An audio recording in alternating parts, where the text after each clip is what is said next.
With James J. Dawson of 2910 Crestwood Drive, East Lansing, 48823. Jim's phone number is area code 517-337-1058.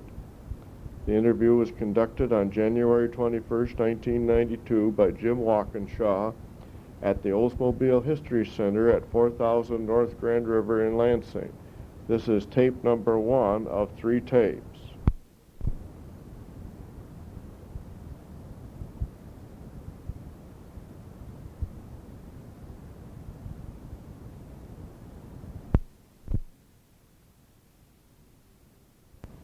Okay, Jim, if you would just start with your name and your address and your phone number for us, please. My name is Jim Dawson, 2910 Crestwood Drive, East Lansing, zip 48823.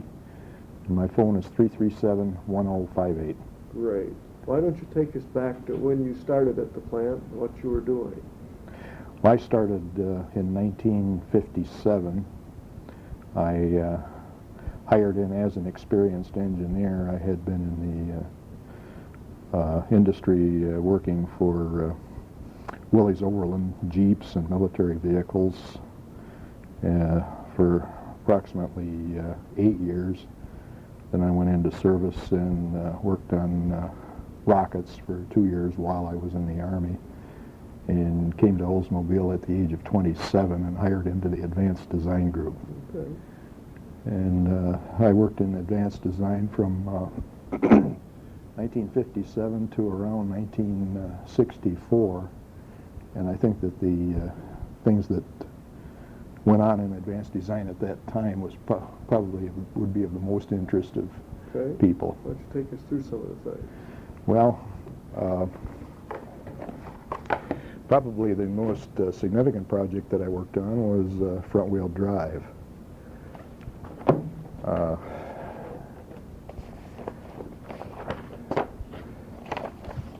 If anybody is interested in this tape, what I'm doing now is shuffling through some of my old notes.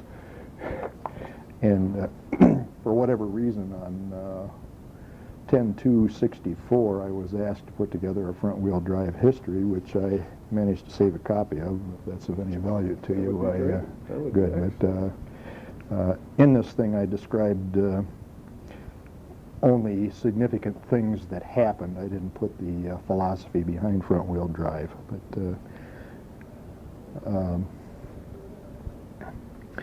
there were some at Oldsmobile, primarily Andy Watt, and I don't know how much trouble he had convincing Harold Metzel, our chief engineer at that time, that front-wheel drive was the way of the future. Andy was the advanced design engineer. He believed very strongly in it, so a program was cranked up.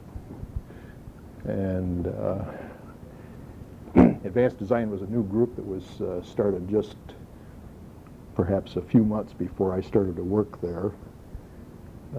In this group, not only new technologies were being examined, but the first digital computer for engineering use, to my knowledge, in the automotive industry, was being cranked up. For design work? For design work. And you may want to talk to Bud Sanborn about that. He's the guy that headed that up. He wrote a lot of programs that are just magnificent. When was that? Was that sort of starting right when you started in there? Yes. Jim? Okay. Bud came out of service just a few months before I did, and he was assigned to C.K. Lenning, the old design engineer, who didn't know much about computers, but he certainly knew his way around Oldsmobile, and he'd beat a path in the grass so that Bud, the young engineer, could follow and do the actual technical work. But we bought it was called an LGP-30. I don't know what the letters stand for, but it required air conditioning. And at that time, nothing was air conditioned for the benefit of the people, but the computer sat in this air-conditioned room, and that caused great consternation throughout engineering, because why the hell could a machine be sitting in that nice air-conditioned climate, and the people would perspire, and many of the layouts were in vellum that would expand and contract as temperature and humidity changed, and it was a general mess, but we simply did not step up to air conditioning. But anyways, that computer was a big success, and what did it do? Well, for instance, programs that I worked on, it would, the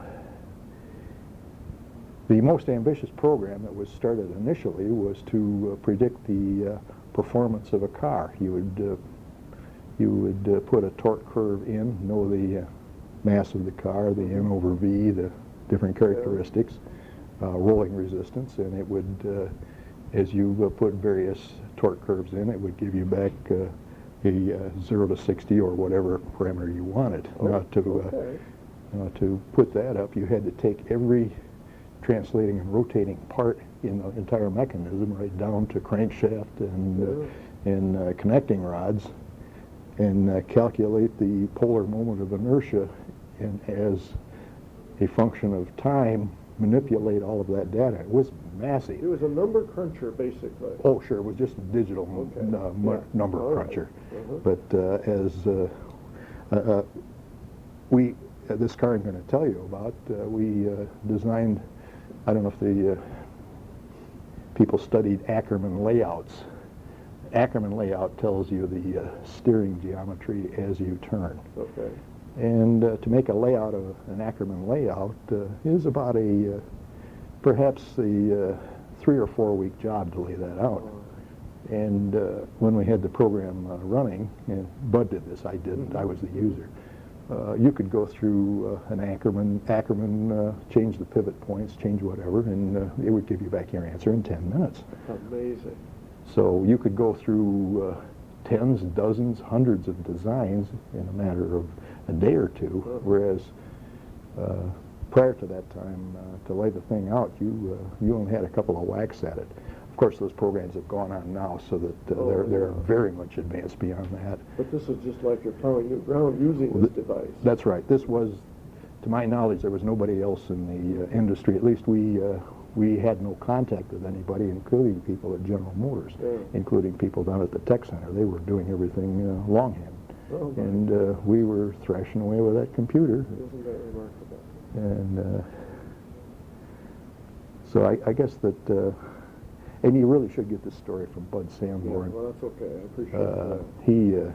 You're a user sort of person. I was the user. Yeah, and you appreciated the speed with which the thing functioned. And from my work in rockets, I was aware of digital computers. I worked with digital computers while I was in the service. My work there was the design of inertial guidance systems for Redstone and Jupiter rockets. Oh yeah, okay. So who else was there in the advanced design department when you arrived, Jim? Do you remember? When I arrived, Andy Watt was the executive, and his right-hand man was Ken Faber. He was the design engineer.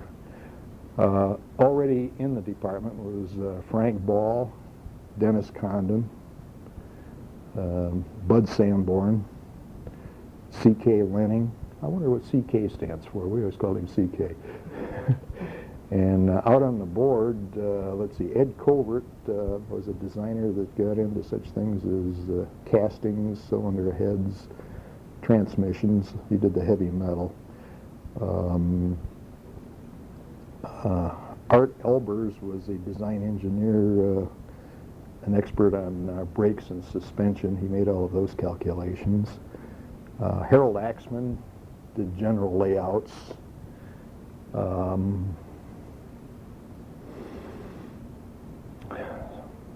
You basically had a cross-section of the whole organization there in the advanced design? We were capable of designing any component of the car. Okay.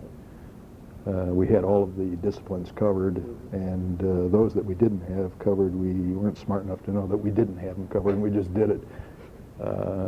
We had no electrical engineer in the group, but I did all of the electrical engineering work, and then going back through my notes, I find a lot of design engineering and electrical engineering that I, as a mechanical engineer, did, not knowing I wasn't supposed to know how to do it. I picked that up along the way. There are several other names, but at the moment I just can't capture them. They'll pop back. Let's see, Gary Long came into the department a little later, and then as time went on, people came and went. Juris Philo came in as a designer. But the most significant thing that I've been leading up to is the front-wheel drive car. As I recall, it was started around the design was started just about when I got there. That would have been March of '57.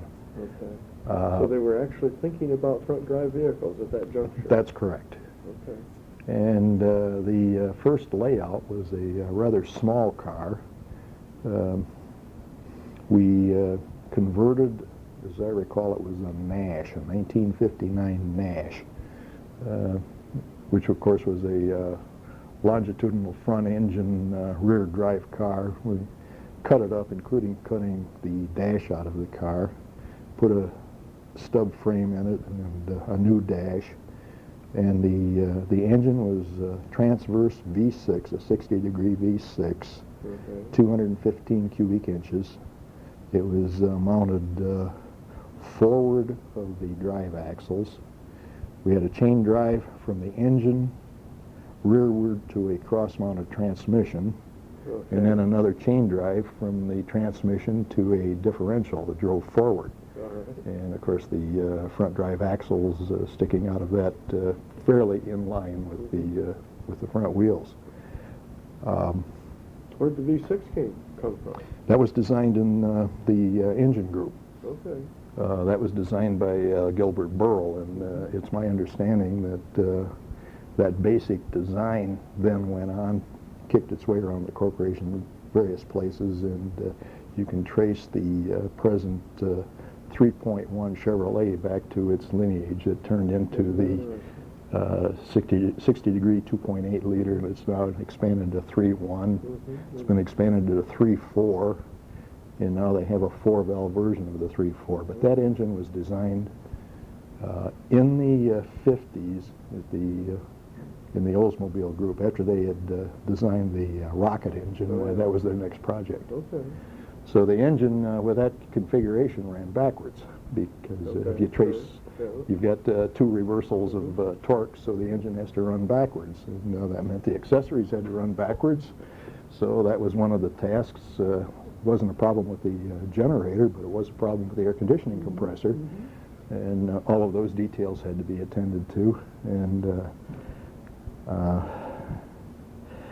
we built a test fixture to evaluate chains. I remember we had the chain vendor in, and we described what it was that we wanted to do. We wanted to transmit this amount of torque at speeds up to this amount. The design parameters were given, and the chain people was Morse chain. They went back and did some studying in their own base and came back and told us that it would require a chain that was 6 inches wide. Wow. And it had to run on a approximately a 12-inch diameter sprocket, and I was quite disappointed. And after we had our conversation, I took him in to see Andy, and I says, Andy, we have bad news. This is their recommendation, and of course, it's just no way. Yeah. And Andy listened to him, and of course what they had done was they designed for worst case on torque and worst case on speed. You don't have max torque, max speed, infinite life at the same time. And Andy held out his fingers about 3/4 of an inch wide, and he says, you got that much chain. He says, I'll take that much width, and we'll tell you how big the sprockets are. And so, okay, they said, fine, and we were off and running. They designed some chains. We designed a test fixture. It was a great big welded steel box that bolted onto the back of an inline Chevy L6 engine. And the first big steel box carried the chain from the engine to the transmission, and the second steel box carried the chain from the transmission to the axle. We put that fixture together and put it out in room 6 in the dynamometer lab and poked a hole in the wall and put some big flywheels out there that simulated the inertia of a I believe it was a 3,200-pound car. That was about the weight of the car we were talking about, and we started running this fixture, and we were testing chains. And we had an awful lot of trouble with the primary chain between the engine and transmission. Now the torque impulses would just get that thing all flipping. It would whip, it would wear. The secondary chain between the transmission and the axle always was a fairly civilized beast. But that primary chain was difficult. We went from a chain to a cogged belt. We thought that maybe a cogged belt would work better. And we made considerable progress on that. We, in the reports I'll share with you, we terminated the program, and we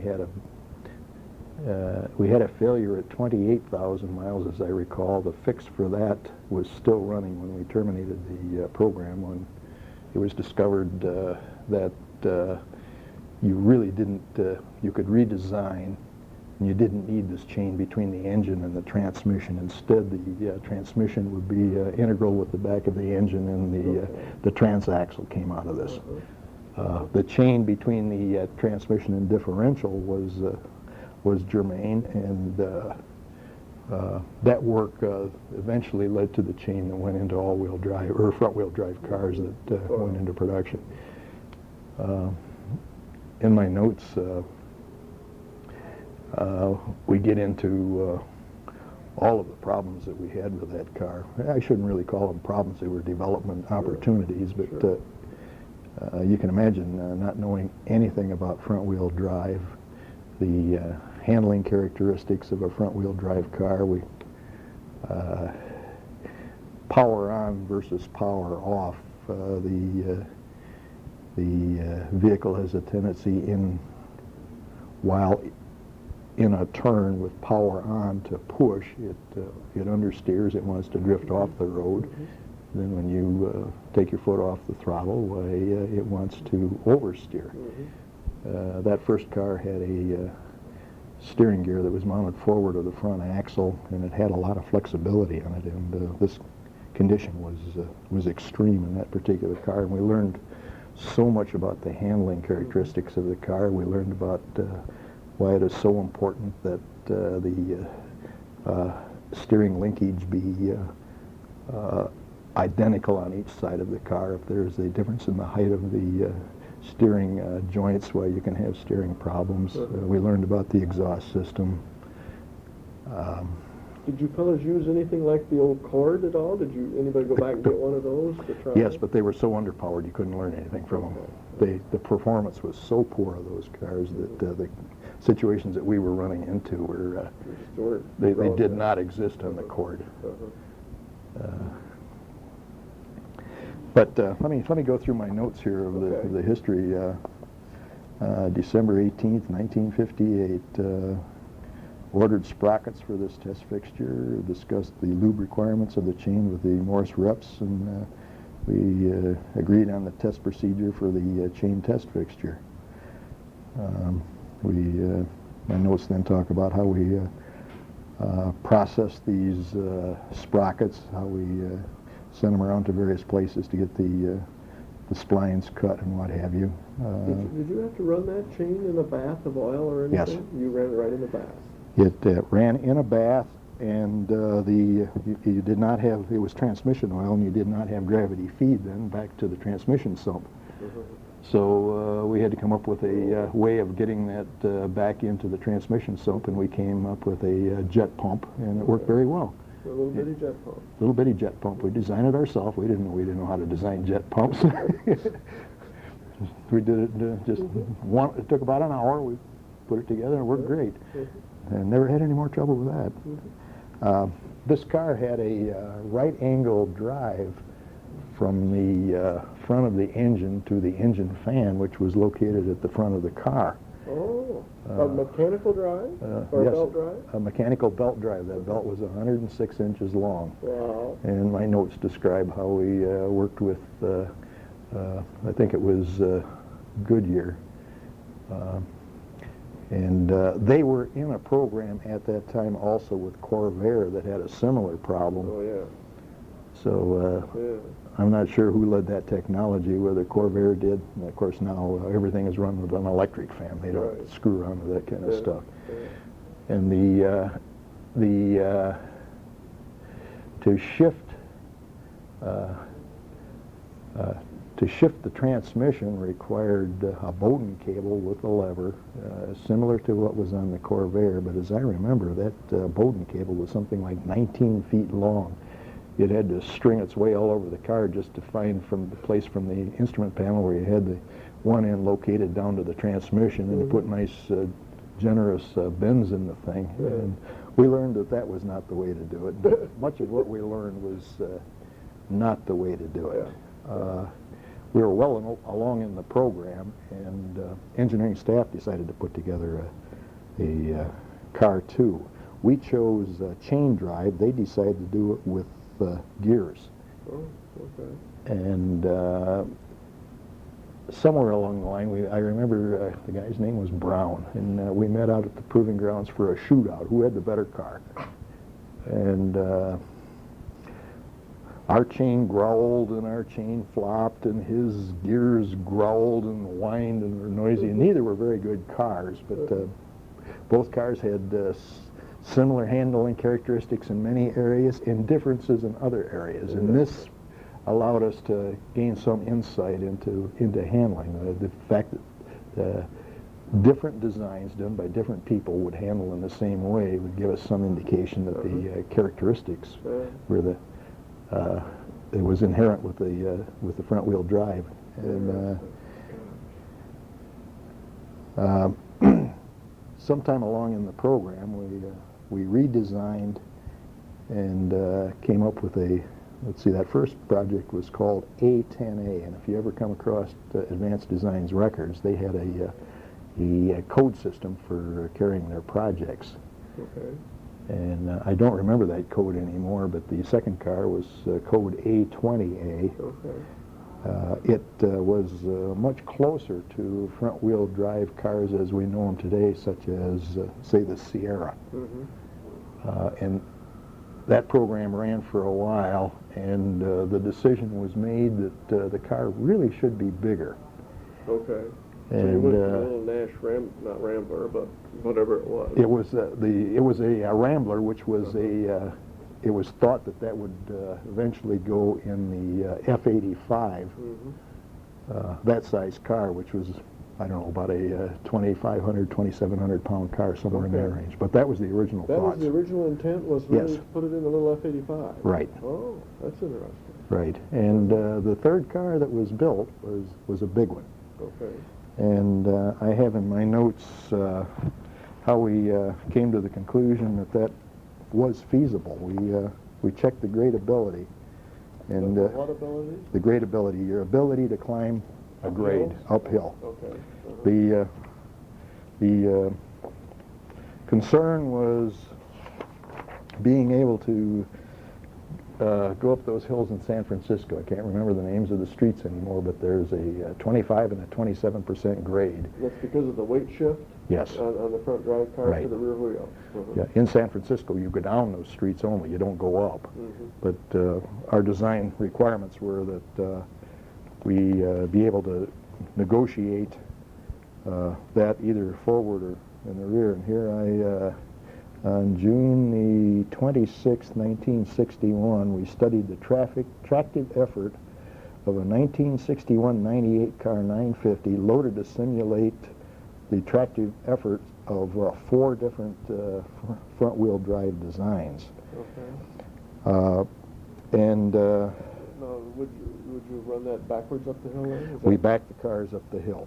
Okay. And this gave, the 4 designs gave 64% on the front wheels, 48% on the front wheels, 54%, and 52%. And from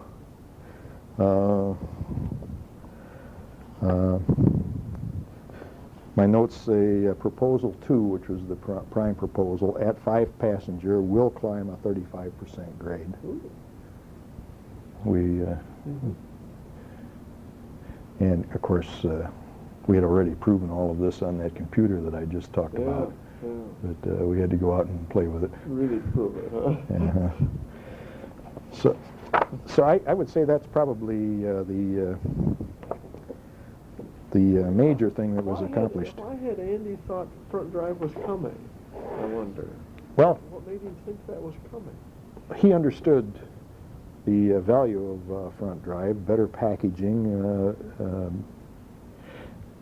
better handling, especially in the northern states. And Oldsmobile sold an awful lot of cars up north. Minneapolis was just a tremendous zone for us. Chicago. And consider yourself at this time, when you look at a snowstorm out there, would you rather have a rear-wheel drive or a front-wheel drive? Now. Well, he understood that. He knew that. He was a pretty smart fellow. And Metzel was in there with him, and Lowell Koenig, and they talked about this. And, there may have been people at engineering staff that were advocates of this too, but I never met any of them, and I don't. And by virtue of the fact that they started a car much later than us, would lead me to believe that they were not the champions of this. And that leads me to a great concern right now that we're depending on, I'll call it staff people, for all of our innovation. And in those days, the staff did not do these kinds of things, did they, or did they? Yes, the staffs, they had, at engineering staff, they had a transmission group, they had a powertrain group, they had a suspension group, and a body group. And they did the major engineering for cars that were built overseas. All right. But how about the domestic stuff? Did they do any work on that? Yes, they did. They came up with these wet brakes, wet inboard brakes, and that's one of the things we did to our cars. We put wet inboard brakes on them. Okay. They're lubricated by engine oil. Okay. Tremendously inefficient as far as fuel economy is concerned, because you're just whipping that oil all the time. But you can stop a car from any speed at any number of times, and if you got a big enough sump full of oil, well, you'll never fade the brakes. So they have their advantage. That would be the thing. Okay. They were leaders in torque converter transmissions. All right. Our car was designed to take two transmissions. One was the old shifting hydromatic with a fluid coupling, and that's how most of our work was done. Okay. A second transmission, which was a torque converter, was designed by engineering staff, and I really don't think we ever put that transmission in the car. We never got around to it. The car had a 4-speed automatic transmission. How did we make the transition then from what I called the F-85 initial approach, which didn't go that way, and why didn't that end up being that kind of a vehicle? I was not involved in the marketing and the planning, but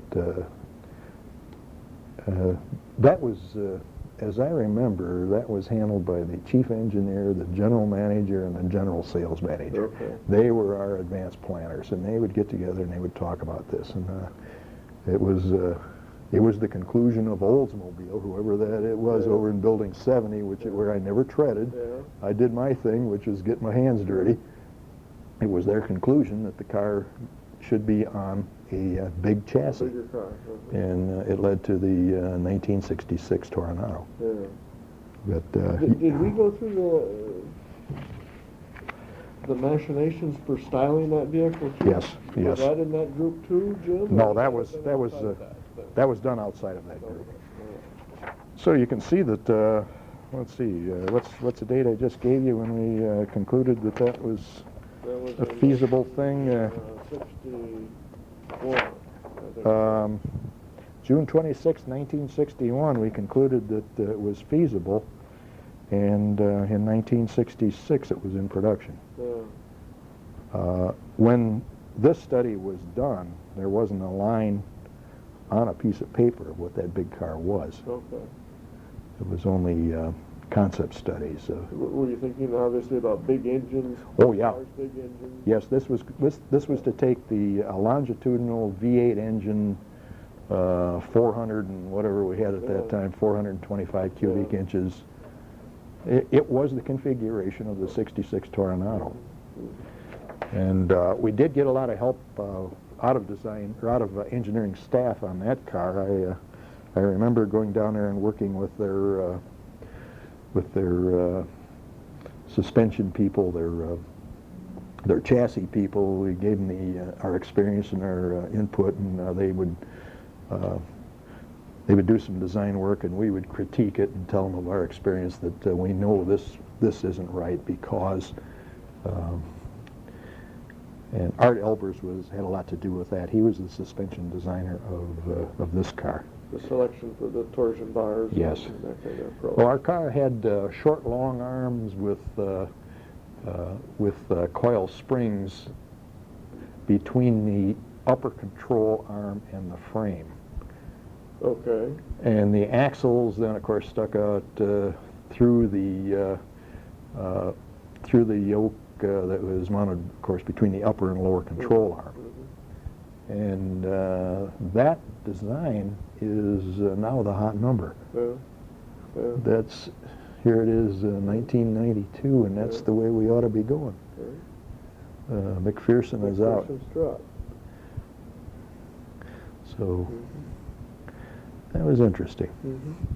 Well, enough on that. Why don't That's an interesting background there. I started prior to, well, let's see, I started in '57, and I can't find my first two logs when I was in advanced design, but the first project I had when I went in there was a combination cruise control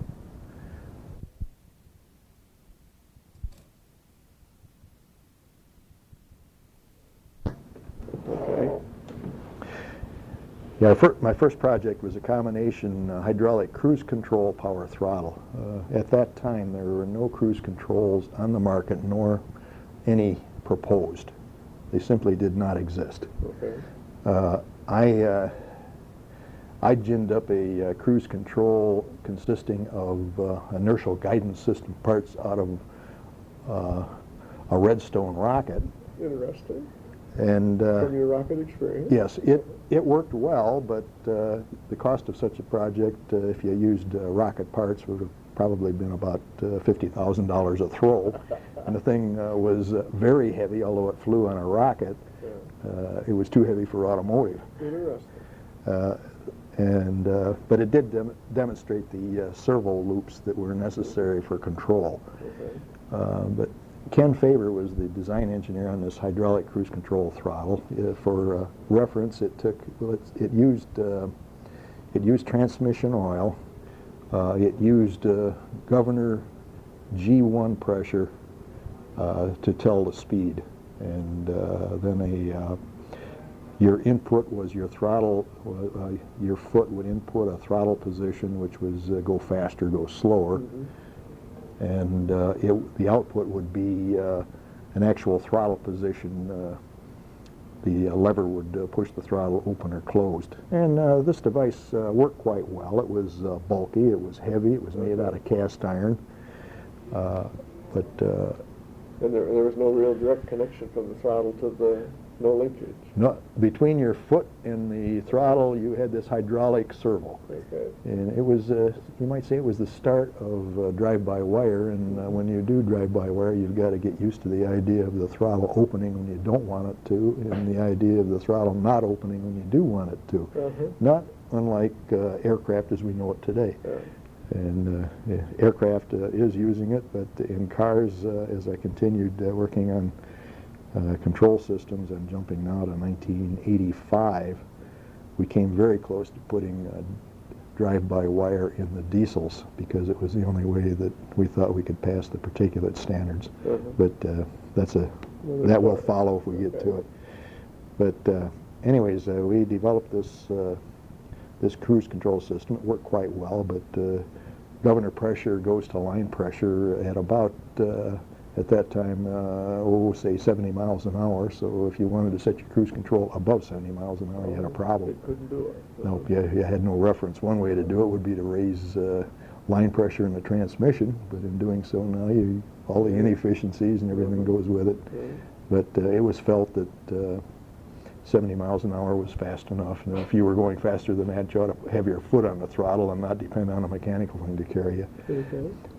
While we were working on that, Mr. Teeter of Perfect Circle developed his device. It was something that worked off of speedo cables and a fly ball governor and you would reference the speed you wanted, and this would restrict the position of the fly ball governors, and that restricted position was throttle output. And rather big, but their under hood was large at that time. We thought everything was crowded, but there was room for that, and that was put in production at Oldsmobile. Okay. Advanced Design didn't do it, the transmission group did it. Yeah, and it was our intent in Advanced Design to only demonstrate feasibility, not production designs. That was the goal. Never a production design, only feasibility. Uh-huh. Try to get the technology up to the point that you believe that the technology worked, not necessarily that the design worked. Yeah. Technology was at least possible. Yes. And then he would toss the ball to the design bunch. And they would design it to their liking, and they would consider such mundane things as cost, try to utilize existing tooling, can you build it, everything else that goes into it. But that was outside of our scope. And any shortcut we could take just to demonstrate the concept was okay. Yeah. Who dreamed up the idea? They came from every place. There was no shortage of ideas. I felt severely hampered that the ideas that I had, I didn't have time to explore. But I found it to be wise to let my boss know what I was doing on most of the things I was working on. And quite often, he wouldn't shut me down, but he would help me prioritize.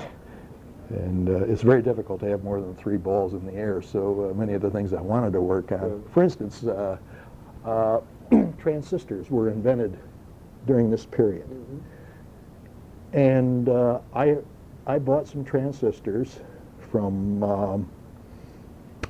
boy, I can't remember the name of the vendor, but I brought those transistors in, and I showed them to Andy, and I said, Andy, this is what you can do with a transistor.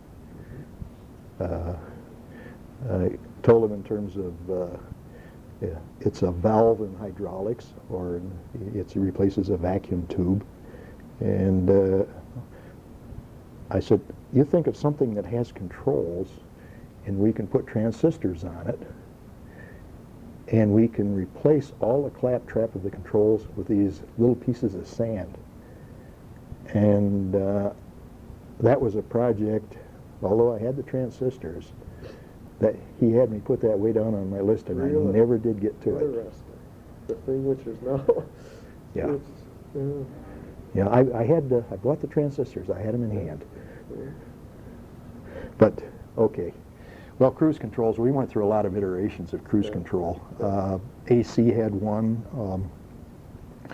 There was a division of General Motors called, let's see, they made Props. What the heck was their name?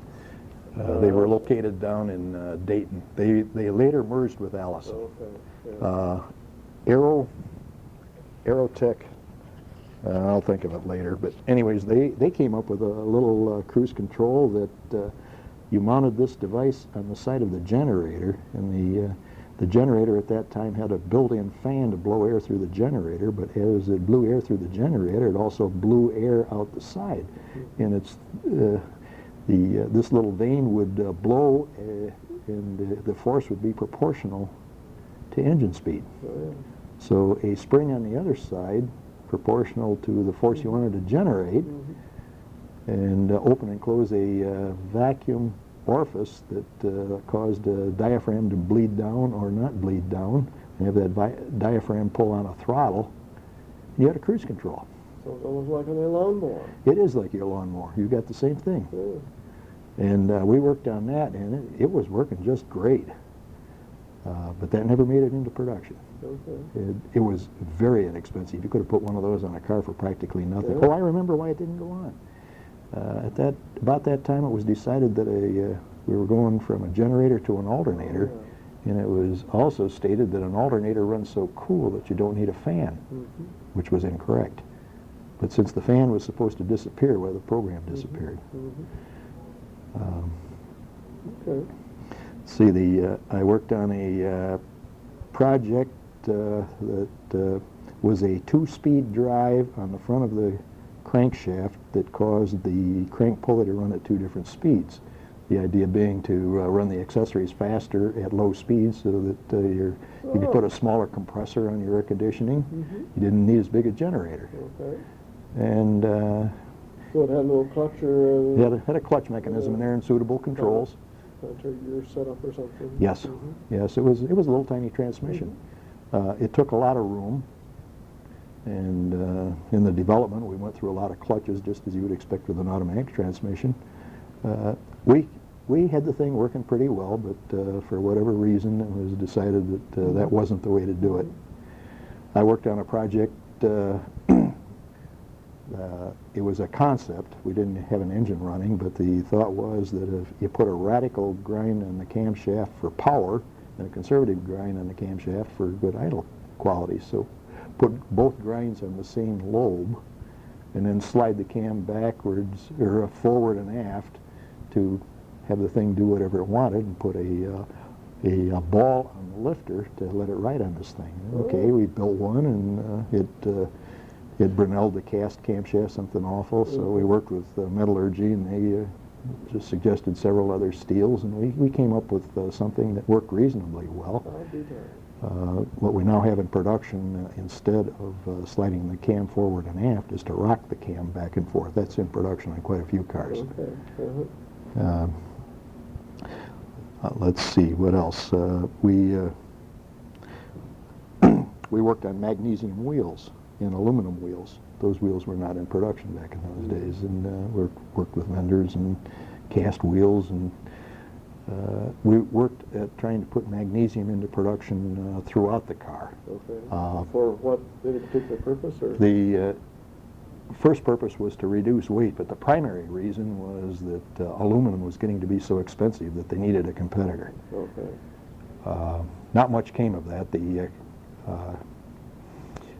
corrosive characteristics of magnesium were so significant, and it was so difficult to machine that magnesium never made it into production. But the front-wheel drive car that I've talked about, those components were magnesium. We gained experience with magnesium as well as with the car by using some of these materials in our programs. We worked with Rochester Products for magnesium carburetors, with AC, magnesium fuel pumps. It looked like magnesium fuel pumps, so it was going to go. Very low machining on them, but I don't believe it ever happened. Worked with the aluminum companies to build aluminum bumpers. We worked with Kaiser Aluminum and with Alcoa, and we would have sheets of aluminum over in the press plant, and during breaks and scheduled downtime that we begged from production, we would slide these sheets of aluminum into the presses and make aluminum bumpers. And this was back in the 50s and 60s? Yes, we made 1959 and 1960 complete bumpers. If you look at those bumpers, they're extremely complex and steel. They were 5- and 6-piece bumpers. You couldn't draw them in one piece. You had to break them up into pieces because they were so complex. And aluminum does not have the formability of steel, and so much was learned about formability of aluminum. We just kept splitting those pieces, and later we made some stainless steel bumpers. We worked with McLouth Steel. They supplied stainless steel, and we put production down for about a week because we scratched up their dies so they couldn't run steel. Ruined a die, I would think. Yeah, we ruined all their dies. Yeah, they probably loved you, didn't they? Oh, yeah. But we were undaunted, and we said, we'll be back. And they said, no, you won't. But there are many aluminum bumpers that are in production now. We learned about the corrosion characteristics. We tried to chrome plate the bumpers, and chrome plating on aluminum is very difficult. And with anodized bumpers, who would think that the calcium carbonate that people put on the roads causes the bumpers to fog? We learned about that. The 1960-88, we worked with Turnstead, and all of the exterior trim, the garnish outside, inside, don't remember, all of the moldings, exterior moldings of the car we made in aluminum. and put them on cars and tested them at the proving grounds and ran them, and that was the start of aluminum trim for cars. We pioneered that. You didn't have trouble with the corrosion and all Oh, that? sure, we had all kinds of trouble. Okay. We had every bit of trouble that you have right now. But out of this came such things as these nylon standoffs to hold the aluminum away from the. That came out of that program, and of course the retainers that attached to the aluminum trim itself were made of steel, and that wouldn't work. We had to develop nylon insulators so that nothing touched anything. We learned about galvanic corrosion, not nearly enough as it went on into production. Why all of these things were just terrible, but we went through all of that. Front wheel speedometer drive.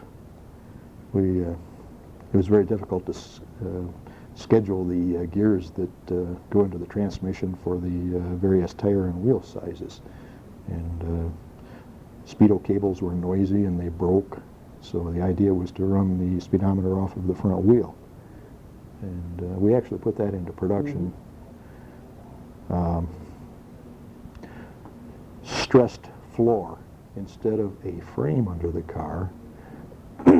Let's take two pieces of steel and dimple them to give them a high modulus. Weld it together, and now you have a steel floor that's only an inch thick instead of a frame that might be 4 or 5 inches deep. And we did a lot of work on different configurations of steel, as well as building up floors that consisted of a steel plate on each side of a honeycomb stainless steel mesh that fit in between. Very light in weight, but strong and very high modulus. Bulk modulus. Like a big piece of corrugated almost. Yeah. Think of corrugated cardboard, and we did it in steel. And we were working with the bending and the bending moments of these pieces. You'd calculate the bending moment, and you'd go out and get on a Tenius-Olson machine and confirm. And very unusual characteristic of this stuff. From the theoretical, you would think that at 0 force, deflection is 0. At 10% force, the deflection is 10%. The first time you put a load on that stuff, it took a set. Ooh, a permanent set. It took a permanent set. And I never did quite understand that. It was always written off as bad data. But it wasn't bad data. It happened every time, and it was not predictable. And I think it was the residual stresses that were in the steel. Some of the stresses were negative, some were positive, and they had to all be relieved. And then. Well, was this stuff that would be preceding what I'll call unibody sort of thing? Is that what was driving that? Nash was building unibody, but at this time we had the 1959 98 in production, and that car was extremely low. One of the lowest cars we ever built. And it was so low that you had a little trouble climbing into that car because you had to step over the frame. You stepped over the frame, and then the floor was down below the frame. So let's get the frame down. Who the hell needs a 4-inch or 5-inch channel for a frame? Why don't we just put a stressed floor in there? Okay, so that was what was driving that. Yes. And about that time, this is a program that Denny Connon had, but I worked with him a little bit. We had transaxle cars with rope shafts, so the transmission was integral with the rear axle with some kind of a bent prop shaft. Sort of like the 61 Pontiac did. 61 Pontiac took the thing into production. It wasn't ready. But we had quite a few cars running with that concept. We had it running on 88s, as I recall. And they were not without their problems, but they were working on them. It was coming. All of those programs were abandoned when they got real serious on front-wheel drive, because that's where all the effort went then.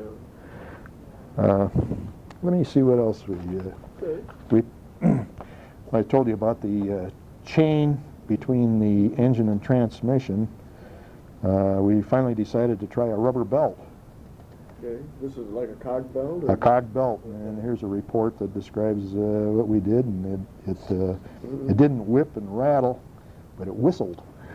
Oh, that's interesting. It sounded like a whistle. So, not initially, but with development, it got to be. Let's see, I have the report here on this accelerated test. We our third try, we got it up to 28,000 miles, and on our fourth redesign, we stopped it at 8,500 miles because the program was ended because we didn't need that type of drive anymore.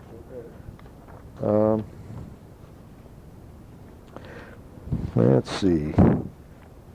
Anybody doing any work in that time frame on gearless transmissions or that kind of stuff? Not in our group. From my experience in rockets, I knew about ball and disc integrators that where a ball rode on a disc and it was infinitely variable. But of course that did not carry high loads. Didn't take any power across. Right. And Andy didn't believe we'd ever be able to make that work. So, Okay, so never no, worked on that. I never championed it. I was just aware of it. Yeah. Here we tried the concept of mounting the generator on the frame, and the reason for that was that the hoods were getting so low we didn't have room for the generator under hood anymore. And design staff wanted to take them lower, so. Mounting the generator just actually away from the engines. Yep. And how were you driving that? we were driving it off of the water pump pulley. With another belt that was laundering? With the only, well, the design started out by the belt wrapping around the crankshaft pulley, the water pump pulley, and the generator. And the generator was fixed to the frame? And the generator was fixed to the frame. How did you get by the rocking problems with the engine? The generator pivoted. Oh. So it kind of took up the belt? Yep. Okay. And after numerous tries, we had it working pretty well, but it sure was a sensitive little dude. Anything that went wrong, and it was serious trouble. That was one that we concluded was not feasible. All right. We designed fuel reserve systems, did a lot of work on that, has some patents on it. Ran out of gas? Ran out of gas. Okay. And our initial concept was, let's run out of gas and switch over to something else.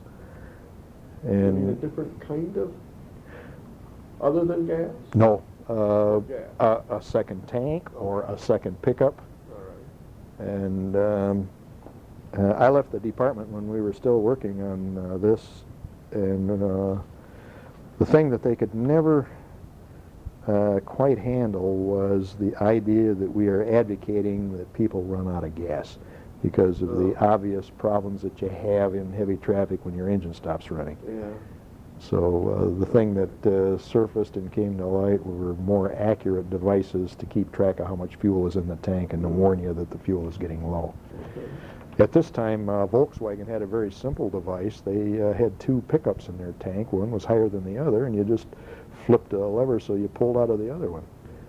That was too crude for us. And we had some very sophisticated systems that worked quite well. Mm-hmm. But that single hurdle of telling people to run out of gas, Okay. it's okay to run out of gas. We just couldn't find it in our souls to do that. Yeah. A coast warning light that advises the car behind you that you're taking your foot off the throttle. Sort of like a yellow light or something. Yeah, yeah. Okay. Patents on that. Here we were looking at hydraulic drive for accessories. Vane type hydraulic pump and motor system. It would power a central hydraulic system that would, at that time it was proposed, not only run the accessory drive, but say windows, whatever. Okay. And the conclusion was that it's not the right way to go. So we did come to the conclusion in many cases that don't do this. It wasn't all Sure. stay with it because You proved it's it was neat. unfeasible, and Right. And see, I don't even know what this thing is. Something to do that does something in the carburetor, and I don't even remember what it is. Ball foot tappets. This is the two-speed camshaft, and is that the cam? there's Oh, the production cam. It did quite a job. It really rolled her down, didn't Yeah. it? Here's a fuel reserve device.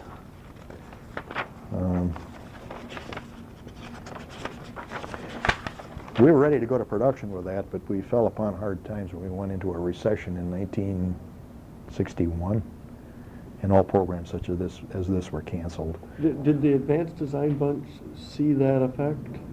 The Yes. recessionary effect? Yes, we were cut You back. didn't see that, huh? In my case, I was transferred once out of advanced design and into the computer group. Oh, They- during one of the crunches? Yes, during one of the crunches. Rather than get laid off, they just stashed me over there, and my work did not change, but that's where the paperwork showed I was Yeah. working. Yet I was so It young. really wasn't an attempt to try and keep the advanced design staff running full bore because you're looking way out in the future. When you run into a recession, you still had to kind Oh, of they- slow it down. They cut that way back. They put they told us to string it out. Don't spend money. You know, we could spend money pretty fast if we wanted to, but don't place that purchase order. Let's sit on it for a while. Okay. So it just strings it out. Yeah, sure. And when I hear about the R&D in the military and how awful it is if they string some of that stuff out, well, that's nonsense. It's so easy to string that stuff out. Well, we were there. Yes. You'll recall we had a turbocharged jet fire, and that had alcohol that was injected during wide open throttle to control detonation. Yeah, the turbo rocket fluid. Yep, and you could be low on rocket fluid, so here we developed the device to warn that you were low on rocket fluid. Okay. Aluminum exterior body moldings, I talked about that. Plated aluminum. All this, when you're doing like plated aluminum, would you be working with the process bunch out there to We'd be working with the process lab. At that time it was Earl Pierce and Lloyd Pierce? Lloyd Pierce. And Forsyth, maybe. I don't know. Forsyth was a little bit involved, but it was Forsyth's boss at the time. Paul Strait? Paul Strait. Little short guy. Yeah.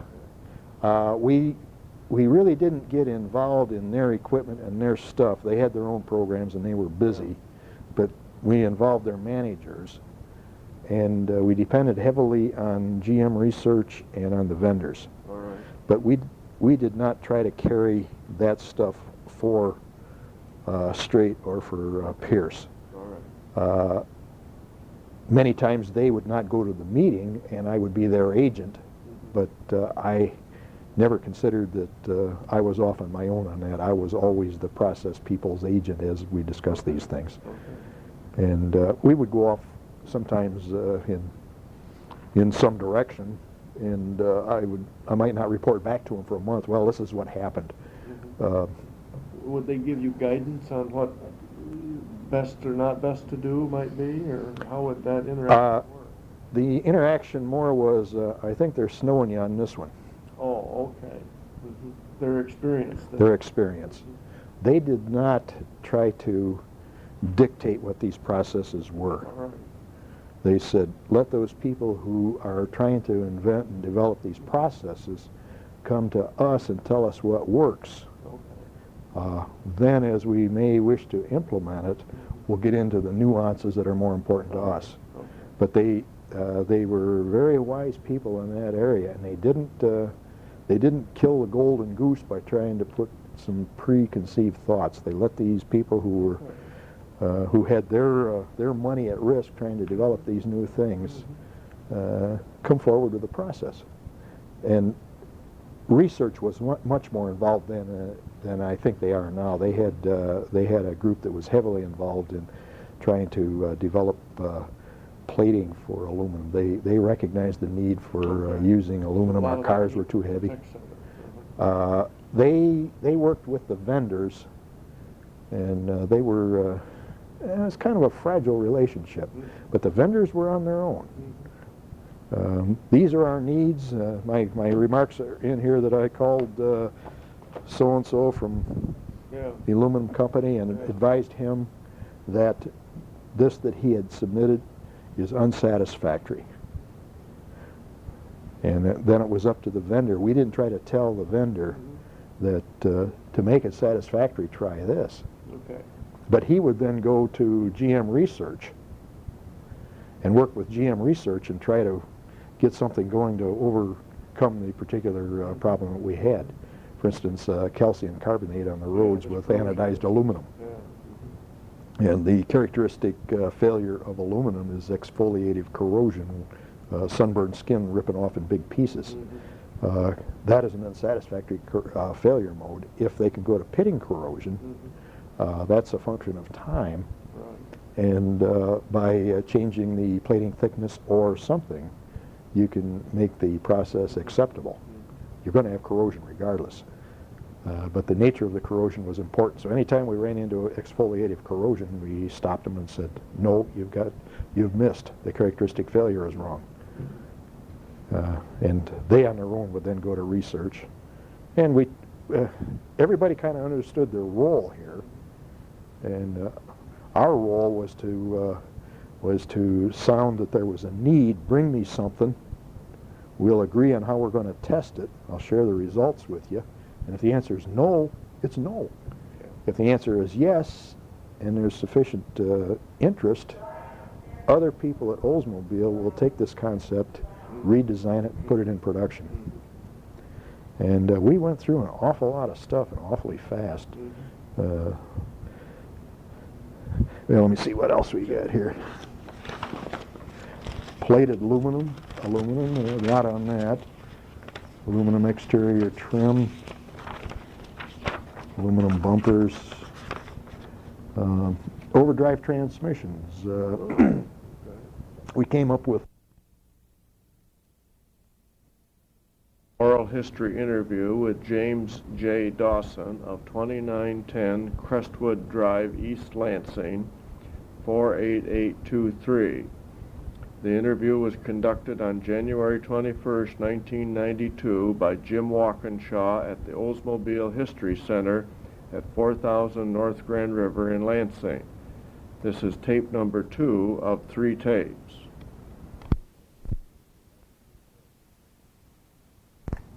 Okay. We were working on an overdrive transmission. It was another set of gears to the 3-speed hydromatic. The idea being that when conditions are right, you would touch a button on the end of your shift lever, and this would shift the transmission into 4th gear. It was not a completely automatic overdrive. And we were working with Schaefer pen for that little unit that fits in a push-pull click-click. And we used components out of a pen to vent a pneumatic control that caused the transmission to shift. I'll be done. Yeah, it worked just great. We never put it in production. We were working on an electric,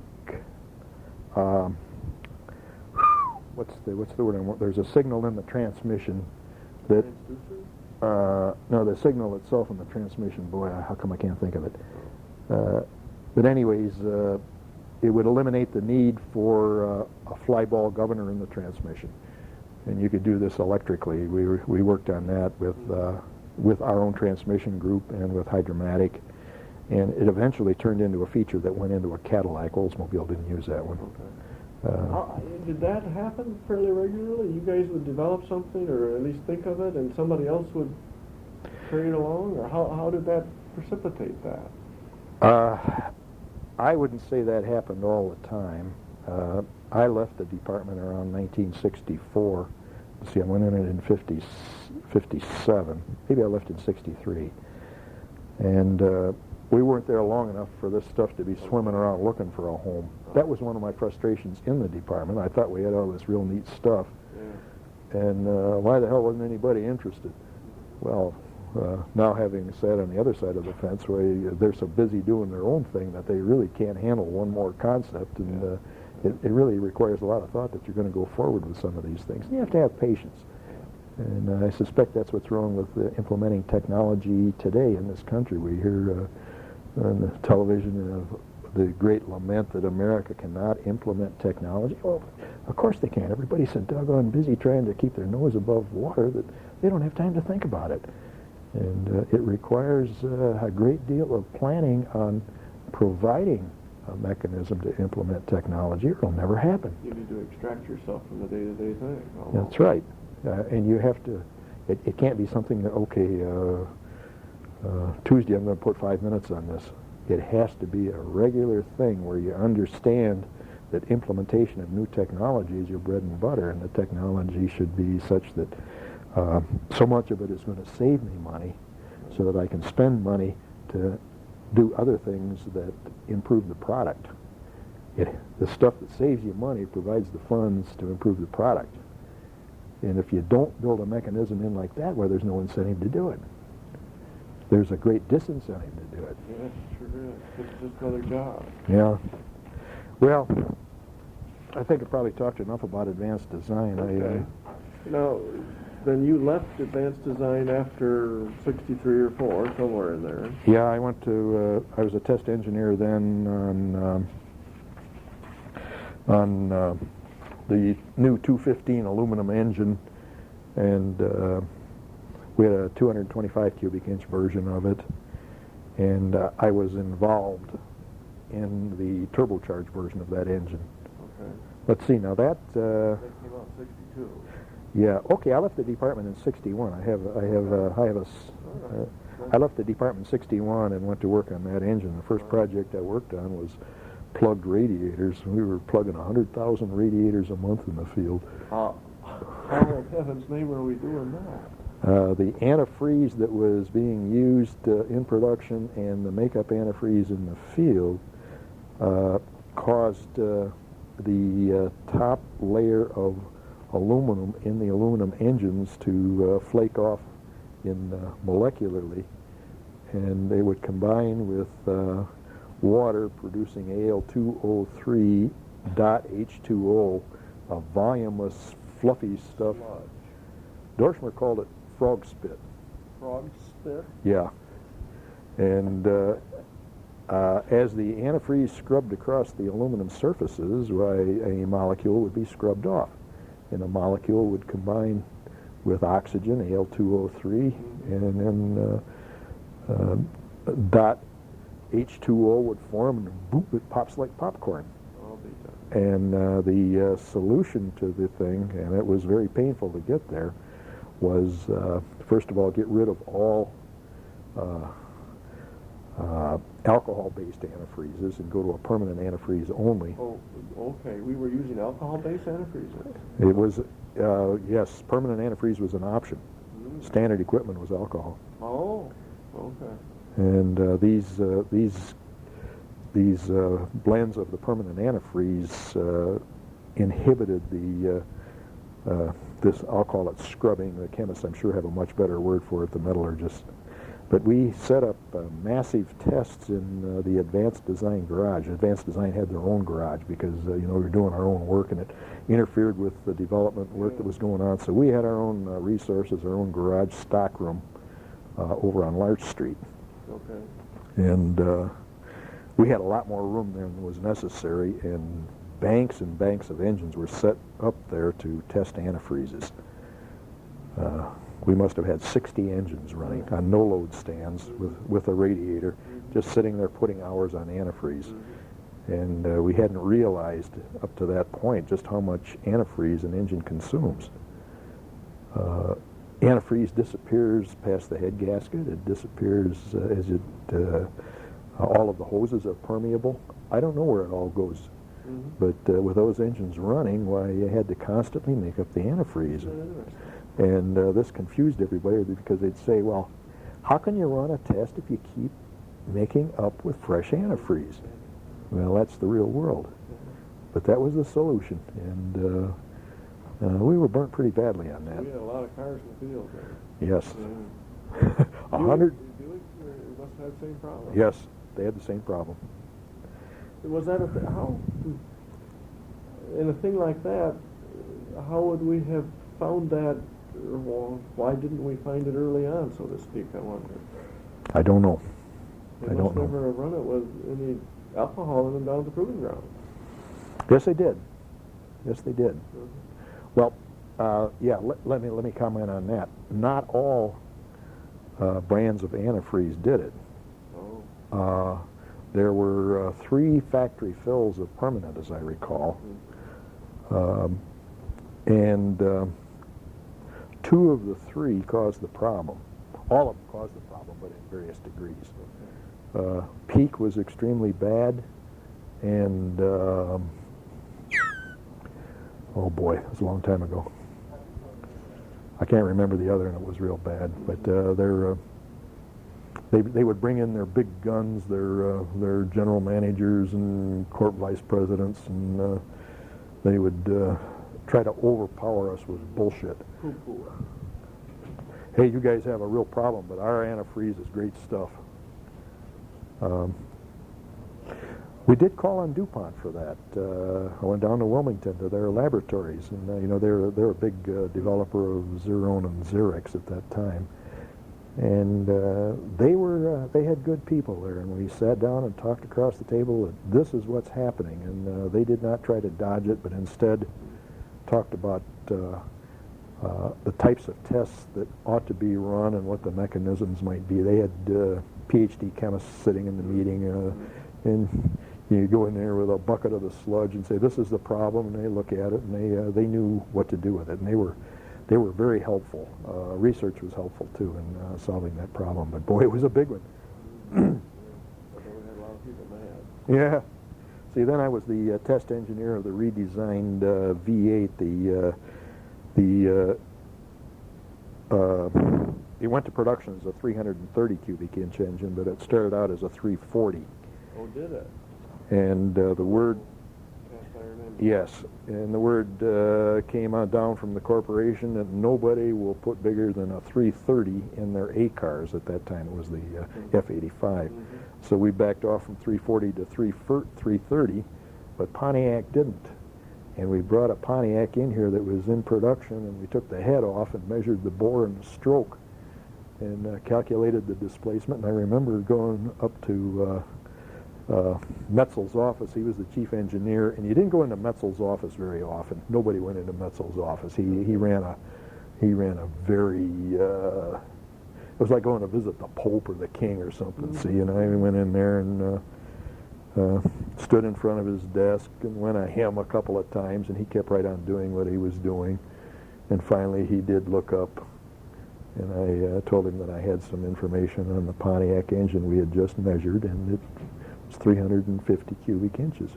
No, it was 340. No, I guess it was 350. It was 350. It was 350. And he got out a slide rule and he recalculated everything. You know, he was a high school math teacher, so he remembered how to do that in spite of spending all his time reading the Wall Street Journal. And he said, thank you. And shortly thereafter, we had a program to convert our engine to 400. But you couldn't stretch our 340, which was now 330, to 400. Instead, we debored the 425 to 400. And we had, from the time we got the signal to go to we had those engines in production in the 442 was always just a matter of something like 15 weeks. And so I was a test engineer on those 2 engines. Then I went into the design group, and I was the design engineer. Excuse me, Jim. Back up a little bit. How did those engines compare to previous engines from the standpoint of, I don't know, durability and all of the good things that engines are tested for? Oh, they were far superior. Far superior, because yes, you had all of the background and experience of the previous engines, and you were putting in new tooling, so you knew all the things you wanted to fix and change. And we wanted to take some money out too. I didn't want to, but they did. I'm the grunt pulling on the oar. I didn't make those decisions. For instance, we went to a cast crank at that time. Cranks had been forged up to that time. Very expensive. But cast cranks, maybe they're not quite strong enough, so we put the rolling process in. Only recently in the Buick 3800 did they start rolling the engine when they went from the 3.8 to the 3800. It took them that long to get to it, but yeah. 30 years. Almost 30. Bob Fisher was the project engineer on that, and he, Oldsmobile pioneered that rolling process that puts the outermost fiber in compression rather than tension. So the deflection has to move you through compression, then into tension before you start putting the thing in critical. Yeah. He pioneered straight bores too. A great deal of work was done on making sure that the bores were round and straight. If the bores aren't round and straight, you have to have very high piston ring loads, and high piston ring loads is high friction. And our goal on that engine was to have low piston ring loads for reduced friction, better fuel economy, and reduced heat rejection. Those goals were not fully met. You take a look at the engines that are built now, that Quad 4, and it's just incredible. But of course, the manufacturing technology didn't exist, sure. But the engines, to answer your question, the engines were far superior to the previous engines, and those previous engines weren't bad. They were damn good. So that worked out well. Did this business, like Pontiac putting the 350 and us running the 330, did that kind of stuff get back to the corporation guys? Oh, yes. And did they get after Pontiac, so to speak, or did they just let everybody go do their thing there? Whatever I heard was probably 10th hand. I was a grunt. Yeah, true. But I had the impression that it was my distinct impression just watching how the thing worked, that if you had a general manager that had some balls, he would listen to direction and then go do his own thing. He did have to go back downtown and catch some hell over what he did while he was making money hand over fist. Right.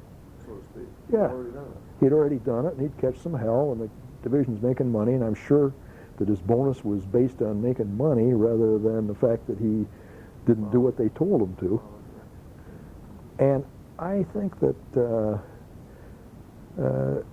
our senior corporation management felt they had to throw some direction out so that they would maintain some order, but I really don't believe that they thought that people would pay that much attention to them. We were pretty much autonomous, so to speak. Oh, yeah, we did our own thing, and once in a while, well, Belts was a pretty gutsy guy.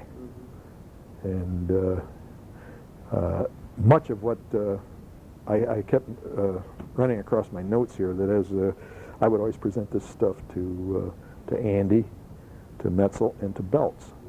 Now, Belts was the assistant chief body, and all this stuff had to do with engines and transmissions and suspensions, but Koenig wasn't there, and he owned that half of the thing. It was Belts. Was perceived, must have been at that time, that he was going to be the next person. I don't think he was 30 years old. Isn't that Neither was I. Was it obvious to you as an engineer? Oh, I was presenting to Belts. Yeah. But when you were talking with those kinds of guys, was it obvious to you that Belts was going to be something? I never gave that a thought, but it was such a small group when you presented this information that it's a conversation, not a stand-up flimsy presentation as we know it now. And the Belts would interrupt constantly. And it was a discussion. It was not a blah, here it is. It was educate your people what's going on. And he would say, well, you guys keep going on that. I think you're doing okay. And then the meeting would be over. Metzel never said anything. Oh, that's was just quiet, huh? Well, for example, Metzel said to Belts, referring to me, ask him, and Belts would ask the question, then I would answer the question, and then Belts would answer the question to Metzel. You're both in all in the same room? Yeah, we're sitting across the table, see? So that happened 3 or 4 times, and Metzel said, ask him, and I listened, and I said to Belts, tell him. And that brought the house down, and then it loosened up a little bit. When we came out of that meeting, I remember Andy Watt told me that he came back from Phoenix one time with Metzel, and Metzel didn't want to fly. He was tired. He wanted to take the train back. Oh, yeah, okay. And they arrived, I don't know if it was in Chicago or Lansing, and Metzel wanted to tip the porter. So he handed Andy some money to hand to the porter. Oh, no. And Andy says, well, you're closer, you give it to him. But Metzel couldn't find it in his soul. No, I think that he was very autocratic. I never did know the man, but I do know that maybe he was hiding on us and just snickering up his sleeve. I know he played games on us. He played mind games. Isn't that right? I remember driving cars in Phoenix City traffic, and he would never tell you where he's going. No, you were in the same car? No, we're in the trailing car. The head car always had Belts, and the divisional engineer that we were demonstrating was transmissions. It would be, let's see, at that time it was Weidman. Okay. So he's in the lead car, and you got a half a dozen cars behind you, and you're driving city traffic. And you know the temperature's 110, 115 degrees. And it's heavy traffic, and his favorite trick was to go from the right lane suddenly to the center lane and turn left. And there might be 6 or 7 cars. And all trying to stay with him. Mm-hmm. And hey, he knew what he was doing. He was having fun with us. Yeah. And oh, you should have seen the brakes squeal, and everybody. By God, they stayed with him.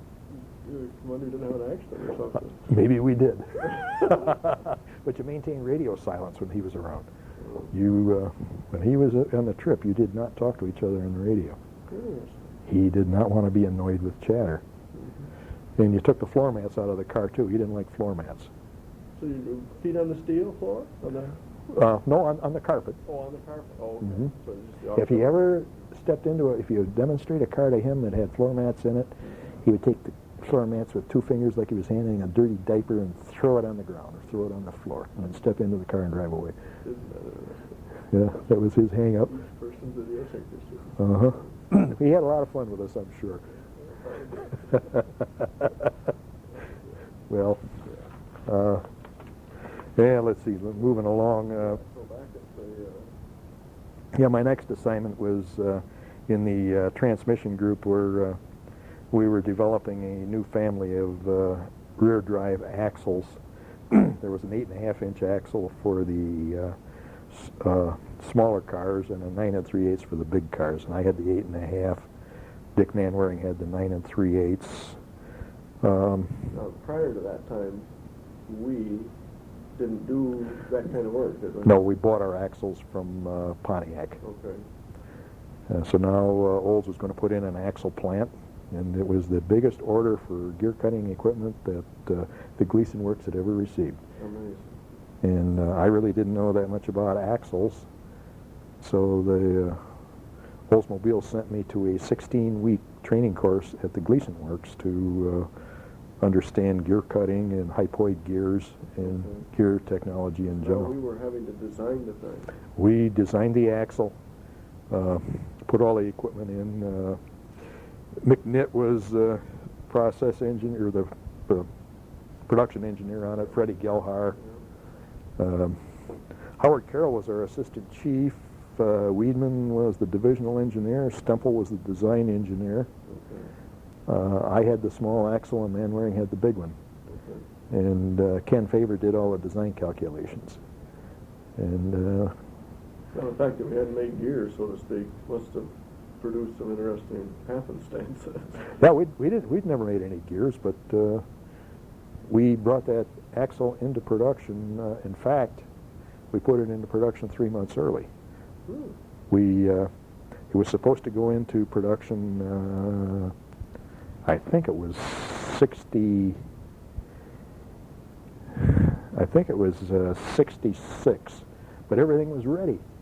So we built, I think, 1,000 cars in 65, and then shut the plant down just for the experience. Yeah, it worked fine. Worked fine. We intended the carrier to be of nodular iron. Okay. And the carrier is like the outside. Yeah, the outside.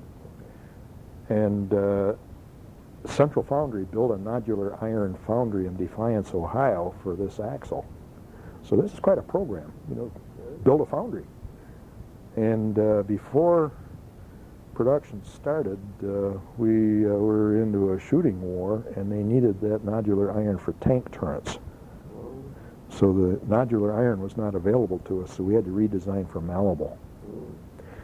And you can imagine casting a big thing like that in the stand-up position, the nose pointing straight up. That was the way Central Foundry wanted it cast. So we designed the axle that way, and they came back about 6 months later and said, we'd rather have it laying down. So that meant all the ribs had to be moved around, and so we really designed 4 axles. We designed malleable and nodular, stand up and lay down, and ran a major program on 8.5 and 9 3/8. So 8 axles were designed, and just like that, we were the experts in the world on axles. Nobody had ever designed as many axles as we had. Really? Yeah, we knew more about axles than anybody, just because we went through 8 programs. Oh hell, they were on a maintenance program for 20 years. Those guys didn't know anything about axles. Okay. See, if you don't get in there and constantly design and change, well, you don't know. Then we designed a limited slip version and learned about clutches and how they chatter, and oh, that was a murder. And wear out. Yeah, wear out. that was some program. Now that was our creation too. Yes. So to speak. Yes. We didn't want to adapt somebody else out in the big wide world in that case. We looked at them and decided that their limited slip axles weren't any good. They chattered, they wore out. Okay. So we designed our own. I don't know if they were any better. Okay. Same basic principle? Yeah. Yeah. It was difficult to adapt their designs to our axle. We'd have to make some compromises in some areas that would weaken the axle that we didn't want to do, because we put an enormous amount of torque through that 8.5-inch axle. Yeah. You put that behind a 442, and Yeah. holy smokes, 8.5-inch axle holding that amount of torque. Yeah. Fortunately, the tires just smoked, but if you could hold them. If you could hold them, well, you really put some torque through there. So. Was that axle basically the same throughout the Corp, Jim? No. There were Pontiac had an 8 1/8, and Buick and Olds had an 8 1/2, and there were 0 part. Well, maybe a couple of fasteners that were interchangeable. Okay, virtually different. This probably led to coordination as much as anything. I'm sure that somebody laid out those axles on a table and said, "Okay, pick up a couple of cross shafts and says, you tell me the difference between these. They're different part numbers, and we have to maintain them in our parts inventory." And maybe the difference was, say it's a 3/4 inch diameter shaft. Maybe in one case the tolerance is above, and the other the tolerance is low. So in other words, it's 750 plus 3/1000. The other case it's 750 minus 3/1000. And we insisted on a nickel chrome coating on our cross shafts to reduce scoring. It was expensive, and the other guys didn't want to spend the money on it. So we said, well, your cross shaft isn't acceptable. If you would, we would consider it if you would put nickel, what is it, nickel cadmium? Nichrome, that was it. If you put nichrome on it, why, we'll consider it. And he says, well, that costs too much. So he says, well, we'll take yours and we'll put nichrome on it. And he says, well, that's okay if we control the part number. Oh, okay. Yeah, change the number. And says, yeah, but if you change the part number, we don't trust you guys. You'll take the nichrome off or cancel it right away. Yeah. And they would have. So. And there was a schmoz on, I remember, direct on bearings and... Oh yeah, we everybody had a little different idea about what a rear wheel bearing ought to be. There were those, just as any engineers would disagree, there are so many different designs. One of the designs was that the rollers run directly on the axle. And that was in the 9 3/8 axle that Manwaring worked on. I never worked on the direct on bearing. There's a lot of disagreement as to how the axle should be retained. The axle shaft should be retained. You put a little seawasher on it. How do you do it? There's so many ways that will allow the wheel to come off. And everybody, well, the advocates of one design or another would say, do it my way because my wheel doesn't have your failure mode. But then you can say, yeah, but your failure mode exists too. So, you know, everything was a compromise. But we were. That's right. Yeah. But there were differences. Yeah. And how did those kinds of differences get resolved, Jim? Everybody had their own design. You didn't worry about it. So it was the heck with each other, so to speak. You guys don't know what you're doing. I'm going to do it my way. Okay. Not invented here. We're all guilty of that. Yeah. My way is better because I know. But at some point in time, we sort of started to get edicted into not having that happen. That was coordination. Okay. That's this coordination thing. Yes. They had the, was it the general managers? It was the chief engineers. Maybe both of them were there. I sat in some of these meetings, but it was run by the president of the corporation at that time. Who was president? Can't think. Ed Cole. This was 1967 or 68. Okay. But in any event, they just went through the UPC groups and assigned them. And let's see, Group 1 is body. That went to Fisher. Okay. Group 2 is frame. I don't remember who got that. Belts wanted Group 3, front suspension. Okay. Group 9, steering. And Group 4, rear suspension, because now he has the handling of the car. Yeah. Well, Group 3, that went to Pontiac. Okay. And Group 4, that went to Buick. So now you don't have a handling. You got a split handling problem. And so the rear axle went to Buick. They're to coordinate it. Okay. And Olds got Group 9 steering. So there's nobody coordinating. Three guys with suspension, so to speak, and all the handling. Yeah. Mm-hmm. What a dumb way to do it. I mean, seems like. It was certainly obvious to us that that was the wrong way to do it. Mm-hmm. So, and you know, the coordinator then was supposed to do all of the design work and sort all that out. If you got three parts that are almost the same, come up with one. Yeah.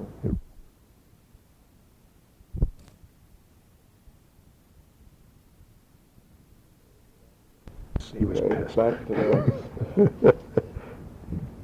then the coordination stuff. When did that sort of start to happen? As I recall, it was around 1968. Okay. That prior to that, everybody was kind of on their own. And it was driven by the fact that you had just had so doggone many part numbers out there, and they kept building more and more parts, warehouses, and it was a nightmare out there in the field. That was driving it. Yes. It was the field, basically. Mm-hmm. Okay. And it was the right thing to do, I guess. It was. Okay. But it should have been done in a little different manner. They did it by UPC groups, and it should have been done by systems. Uh-huh. But at that time, they didn't think in terms of systems. They thought in terms of UPC groups. That's what drove it. Mm-hmm. Okay. And I wonder if people now even know what a UPC group is. Probably not. Well, I went on there to 350 transmission. I was the development engineer of the 350 transmission. Okay. Um, Now, the Hydromatic doing most of this work? no, that now Hydromatic is, and Hydromatic has now been absorbed by the powertrain division. Well, no, I don't mean physically. Today, by the time you were working on Oh, that. this was done by Buick. Oh. Buick okay. designed this Buick transmission. was designing this baby. But they had the cooperation of Chevrolet. Okay. Um, Because this was going to be a torque converter transmission. that's right? correct. It's As contrasted to the previous, fluid coupling okay, gearbox. gearbox. Yep. All right. And Buick spearheaded it. They had help from Hydromatic and they had help from Chevrolet, all of whom had major transmission design groups at that time. All right. And it went through a lot of hiccups, but it came out to be a pretty good transmission. And the Hydromatic guys sort of took over making pieces of that, or? Well, the transmission was built in Flint and at one of the Chevrolet transmission plants. Oh, okay. Chevy and Flint. Yeah. And Hydromatic, they only supplied expertise. Mm-hmm. Expertise Okay. in the design. They were not involved in the building of the transmission. It was sometime later that transmissions came together under Hydromatic. Okay. That was well after. How did our transmission guys then relate to that sort of a thing? Our primary mission was to issue requirements, not in the form of writing the requirements down on a nice sheet of paper and interviewing focus groups, but goddamn it, we want the transmission to shift good. Okay. Very, very subjective. Yeah. And our people were highly experienced in transmissions and were capable of designing transmissions. Yeah. So they were not snowed, and we critiqued the designs as they came out of this group. They had regular meetings, and we critiqued the design. We observed the assembly of the experimental transmissions, and we performed our own tests and did our own calibration work. Okay. So there were some minor differences then from one division to another. Calibration was specific. Which is like where it shifts and that sort of stuff. Yes. Uh-huh. Shift feel, shift speed. Okay. The ratios were the same, but the torque converters were specific too. Oh, all right. The characteristics of the torque converter. Now, was this a philosophic change because Oldsmobile had always gone the fluid coupling gearbox route, Yes. and Buick had always gone the torque converter? Yes. How did that? I mean, we must have had some machinations to get ourselves screwed around to feeling comfortable with that.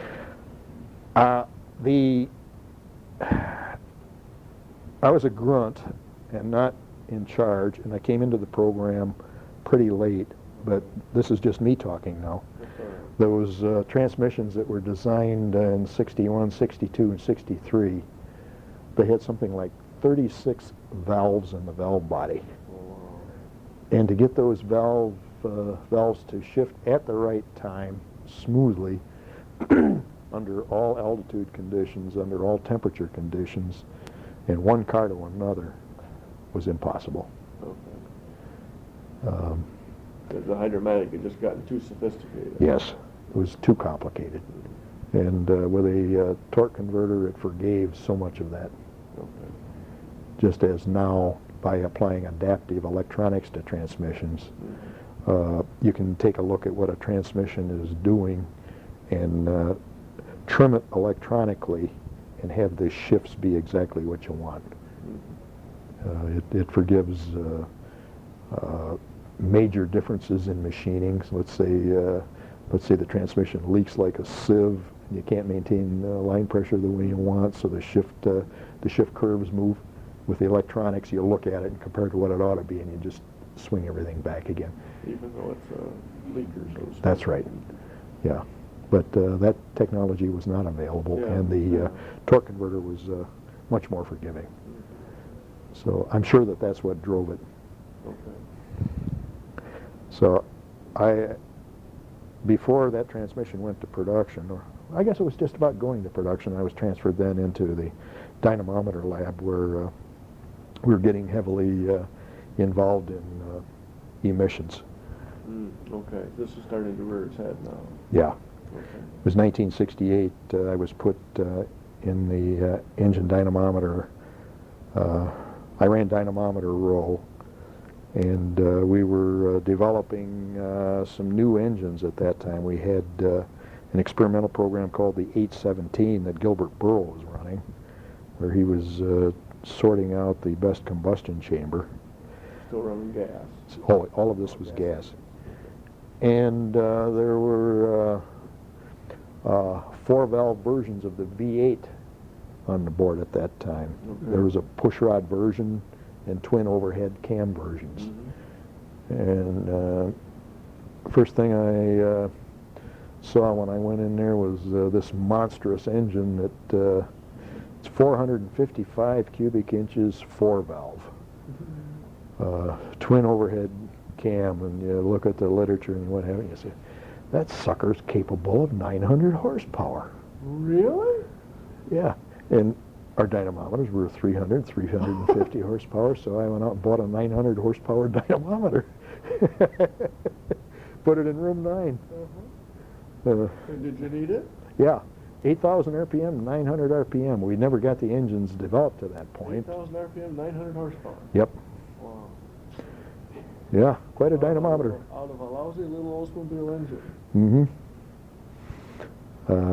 The word came down from on high that we were going to go to no lead fuel, 91 octane, and from this moment on, bang, do not do one bit of work on high octane fuel engine. So the high compression engine and the 4-valve. and the 4-valve evaporated. Wrapped it up and put it aside. And I think there's one of those engines over in the Olds Museum right now. See, when I saw that one. Yeah. That was driven by a corporate edict, so to speak? I was driven by a corp edict to get ready for catalytic converters. We had to get cars out there that would run on no lead fuel. And this is all precipitated by the mileage and the emission thing that was Yes. happening. It was emissions at that time. Nobody cared about mileage, fuel economy. I should rephrase that. The regulators did not care about fuel economy. People did. People did, but the regulators did not. So those were the days that we were heavily involved in emissions, and we put emission testing equipment in all the stands and did an awful lot of running at idle and 30-mile-an-hour road load. And Putzing around town. yes, the dynamometer work prior to that time focused on wide open throttle, let's get more power out of this thing, and now all of a sudden we were into this kind of thing. Although we did have some innovative things. It was later in the program. I remember we were selling the 455 engine to motorhomes. Okay, yeah.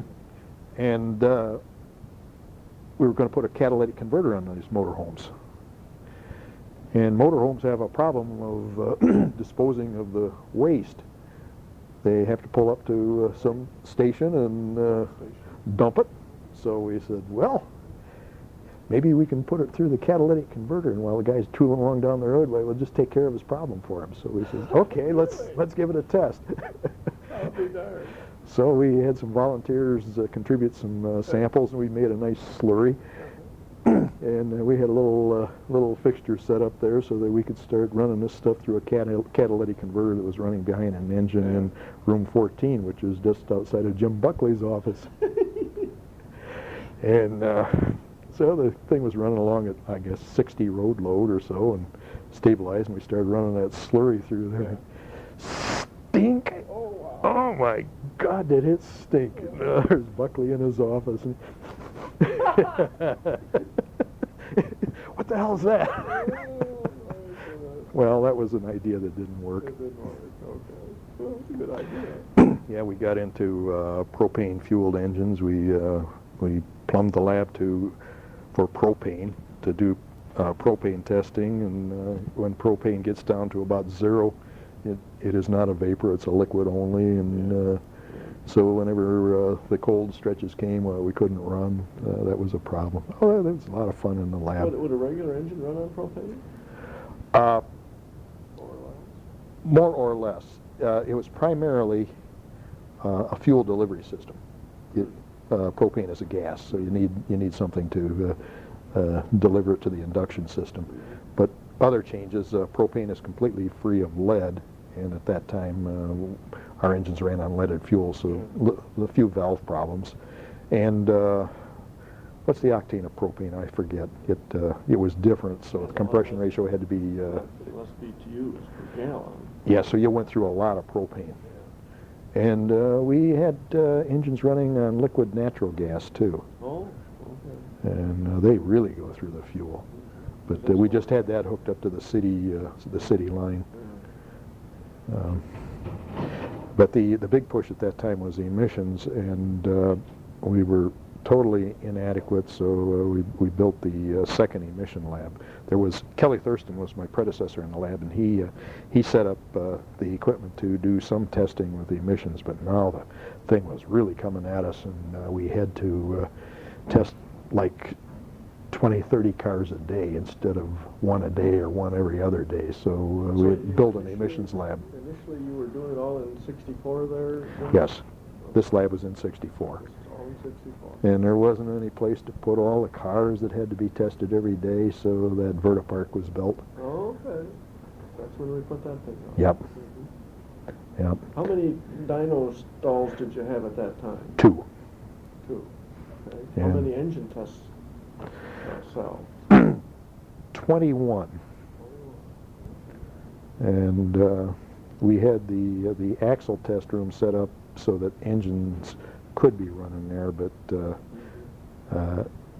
it just wasn't feasible. The logistics of running them back there was just too difficult. So we stayed with the 21. Then we had a no-load room. We ran a lot of engines in the no-load room where you'd test, antifreeze. You would test engine oil. Okay. Then the engine testing then migrated from pretty much all performance or sort of thing. Did it just kind of go all towards emissions then? And that's where it all went? It was more than all. It was more than all because we lost severely in power. Okay. And we lost in drivability. We made some serious mistakes in allowing the cars that went to production to have poor drivability in order to meet emissions. We would have been far wiser, in my judgment, with the ability to look back now to say, this is not acceptable to the customer. We will not tolerate this drivability, therefore the factory won't run. Let's see what EPA would have done with that one. Yeah. They were very sensitive to laying off UAW people. Yeah, shut down a few plants. Yep. Mm-hmm. But I'll tell you, we did everything we possibly could, just put every ounce of effort we had into it to somehow or other get that certificate every year. And we always got it just in the nick of time because the plant was going to start up Monday and we don't have our certificate. So we'd get it maybe Sunday night. Oh my Lord, that... Year after year after year. Oh, gracious. And it was EPA's way of keeping our feet to the fire. They thought that they were getting... I think they thought that they were getting better emissions by keeping the heat on us, but if they instead, see, every year the standards changed in one manner or another. Either California changed the numbers or the feds changed the numbers. So every year you had a major program, and they'd say, oh, we just changed them a little bit. And I would say, go back and say, it's a complete redevelopment, recertification program if you change them just a little bit. Change them a little bit, change them a lot. We don't know how to make it. We'll hang in there and just barely make it or just barely miss as we always do. But it's a major program, and they never understood that. And they couldn't kind of save their stuff and do it every 2 years No. or every 3 instead? No. Every year, huh? Every year it was just nickel, dime in, nickel, nickel, nickel, dime, dime, quarter, buck. It was very, very difficult years, extremely difficult. And the cars that we put out were poor cars. And I think the rest of the cars suffered too because the emission development groups got bigger and bigger, and all the talent, all the effort went into that. And whatever support you could come up with, whatever resources, whatever energy went on emissions. So other areas that you should have been going forward with just didn't get the attention that it should. Car development and all that other stuff that we used to do just kind of... It all went away. Yeah. Yeah. That's interesting. Because were we kind of maybe fixed in total manpower a little bit? We certainly were, but we couldn't do it with the manpower that was allocated, and as our senior managers saw this, we continued to get more and more and more and more manpower, and we always just barely made it, and the guys still work 70 hours a week, and it was just a very difficult time. It was quite often they would put me on a plane along with the staff people. Corporate staff people talk to EPA. Divisional people don't. Okay. Well, once in a while they'd grab me and put me on the plane, and they would go talk to EPA. And there I am, the poor, hurried guy who's supposed to do this, and I'd say, we don't know how to do it. I says, that's the truth, but we're going to try, and we might get lucky. Yeah. And we always made it. Did they understand that? No. That you can't legislate engineering? No. They always assumed that we were lying. Yeah. I know, I used to read that in the paper all the time. What Yeah. I figured was... Mm-hmm. They didn't believe us. And it was fashionable in Washington to not believe us. We don't have a very good reputation down there now, but back in those days when the Democrats were in, it was even worse. They were awful. And I did attend hearings. I attended hearings on diesel standards and on gas standards, and the way that they treated the General Motors people in those hearings was just pathetic. And I'd walk out of those meetings and I'd say, do we belong to the same country? You know, we're citizens. And how can they talk to us like that? We're not slaves. But it was bad. It was bad. It was terrible. It was worst. Well, anyhow, so you spent a lot of time working on that emission stuff. Yep. And did that, at that time frame, let's see, when did, we started that in 68, you said, basically? In 68, we were doing some work. In California, had standards on hydrocarbon in 68. All right. And then when did it really start to get sticky? About 71. 71, okay. And I was heavily into it in, like take the year 76, for example. Okay. The standards were established, so you ought to be able to just go forward, run your program, make it happen. So now you start submitting the paperwork so that they will give you back the requirements of the cars that they wish to test. And the paperwork that you submit, they would say, I want more information on this, this, and this. And you don't want to give them that added information, because once you do give them that information, if you want to make a change to any of those parameters, you have to recertify. Whereas if you didn't give them that information, you could do whatever you wanted to back home to continue to keep the product in compliance, but they took that liberty away from you. And furthermore, if you wanted to make a change in one of those things, they'd say, well, what's the matter with your cars? Are the cars out in the field bad? Maybe you better go get them. So if you make a change to what's now in production, why aren't you campaigning all of the cars that you've already built? And how about those you built last year? So this went on, and so they held you in hostage. They wouldn't give you your pick. You'd be ready in February, and they'd finally give you your pick in maybe the 15th of July. And the engine plant starts up about the 20th of July, and final starts the 10th of August. And so now all of a sudden, senior management at Oldsmobile, as well as in the corporation, said, "You're not certified?" We can't make anything?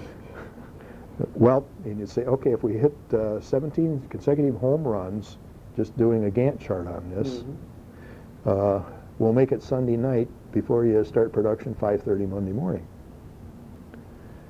And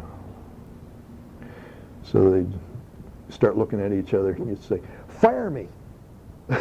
I'd love it. I had it. And they go, calm down, calm down. And there were times when the engine plants did not start and when final didn't start. But, it was bad, terrible. Well, enough on that. I've done enough bitching about that. Yes. Let's see. I was the advanced test design engineer then, and here's where we got into design failure mode analysis. And there was, you could take any design and look at it and say, what are the consequences of the failure? And you either get used to the idea that those consequences are okay, or you have to assure yourself that the condition will never occur that would cause the failure to occur. Okay. And it was the rigid thought process that put you through this. This is a new methodology that you hadn't tried before. Well, it had been floating around, but I was supposed to bring it into Oldsmobile and start making it happen. And when would this have been about? Well, let's see, I can tell you exactly. That would have been 1974. All right. So you had a little hiatus from emissions there for a couple of years. Yeah, got out of that. Right. I guess I was getting squirrely. Well, we worked. We had that put into some of the systems, but it just never really caught on because it's very rigorous. The nuclear business does this, space does it, some aircraft, but it's a kind of thing that you've got to devote resources to. And why did you want to do it? Because you didn't want campaigns and you didn't want bad cars. Okay, so it was a quest for quality. And quest for quality, but the thinking was very disciplinary in itself, and we put most of our engineers through the training, and it became obvious to them that a lot of the things that they were doing caused quality problems. And at that point, this is just me talking now, my opinion, we could have made very significant improvements in quality if we just would have allowed ourselves to step up to it at that time. But the thinking was that the cars were good enough and we'll fix them at the dealers and that's okay. Okay. We hadn't had this big inrush of, quote, foreign competition at that time. They were slipping in, but we hadn't had any of these disasters yet. Okay. But that was an opportunity missed. It was obvious to a lot of us that the quality could have been very much improved, and I didn't even learn the lesson myself because then I went back into emissions, and some of the cars that we put out had such poor drivability in order to pass the emissions. I should have stopped and said, this is not acceptable. We can't put out cars like this. But to keep the plant running, we just kept going forward, and people bought that stuff. And you say, well, how about the Japs? Why didn't they have these drivability problems? The throughput of a small car is only half of the throughput of a big car. So their concentration can be twice as great. So their problems, oversimplifying, are only half as big as the problems we had. We had the biggest engines, the heaviest cars. And everybody was stuck with the same total. Everybody had the same numbers. And EPA's position was, well, build small cars. They had absolutely no sympathy for us. But if some of our plants would have gone down and good UAW people been put out of work, I'm absolutely convinced that things would have happened. We should have done it. Well, went back into emissions, and I was there for... Excuse me, Jim, did this analysis approach, the failure mode analysis thing, did that just kind of fell on deaf ears eventually, or? The engineers kind of did it mentally, but they regarded it as just one more damn thing I've got to do. Okay. They looked at it as not a methodology that they should use it. Right. I'm sure it influenced their basic thinking, but to go through the rigorous procedure, they just did not take the time to do it, and they didn't have the time. Okay. Because we're buried in this morass of emission stuff. Yeah. Okay. So now you're back in emissions. Back in emissions, and What are you doing now? we're trying to get certified in 76 and 77 Have and we got to the 78. diesel yet? The diesel came along when, about 77, 78? 77, 78, Yeah, yeah. now I'm into the diesel. And we're trying to come up with emission systems that would work on the diesel to pass these standards. Okay. And we're into particulate traps and very, very difficult times. We had to put exhaust gas recirculation on the diesel to pass the NOx standards. Okay. And exhaust recirculation on a diesel does not make a happy diesel engine. You put all that crap back through, and the rings stick, and the oil gets dirty faster, and bad oil on a diesel. Terrible. Terrible, terrible. You got to change your oil on a diesel, and we're making the oil dirty faster by running exhaust gas back through it. And we tried to minimize this by putting electronic controls, which, as I mentioned before, we're now into drive-by-wire controls. The inputs are throttle position, car speed, altitude, temperatures, barometric pressure, and the output is throttle position. And we had those systems working quite well. We were working with Stanadyne on their pump and with CAV Lucas on their pump. We had to develop injectors while we're developing pumps and developing EGR systems while we're developing electronics. And most difficult time of my life was trying to work on that thing, and we did get them certified, but eventually, the diesel went away. And I'm sure that the emission stuff that we put on those cars did not help the durability. It had nothing to do with things breaking, but it had a lot to do with wear. Yeah, the long-term durability. Yeah. And again, we should have taken a step back and looked and said, nobody should do this to an engine. We'll pass. But, GM was in serious trouble in the early 80s. Nothing but big cars.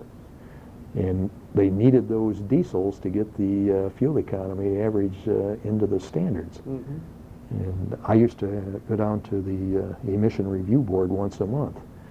That was a meeting that was run by the president of the corporation, and he had his staff there, and you tell them how you're doing on emissions on the diesel.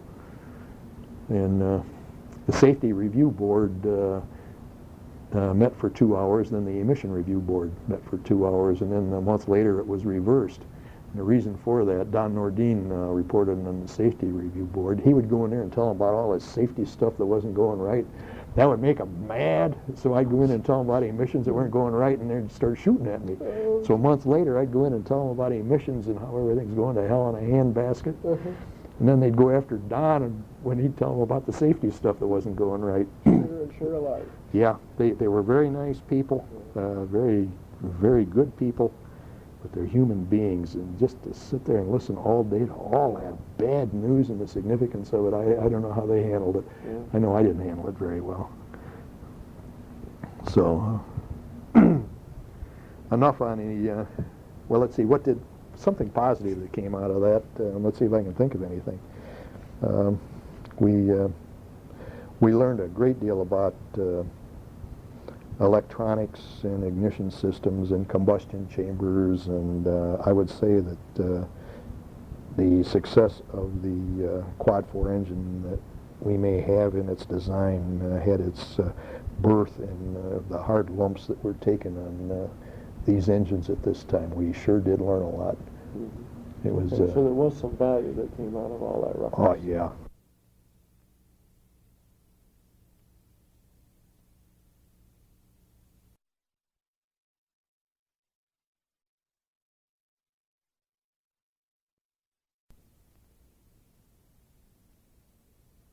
Oral history interview with James J. Dawson of 2910 Crestwood Drive, East Lansing, 48823.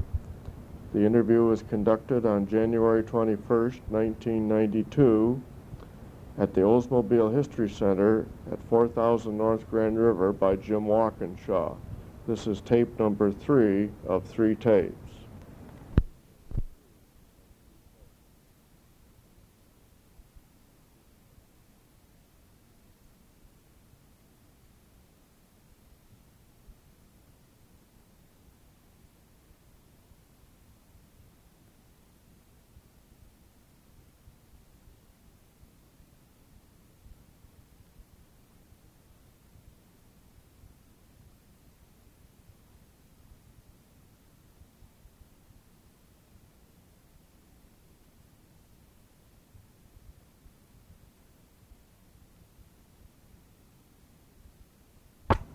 Okay. The experience was friendly and blazing.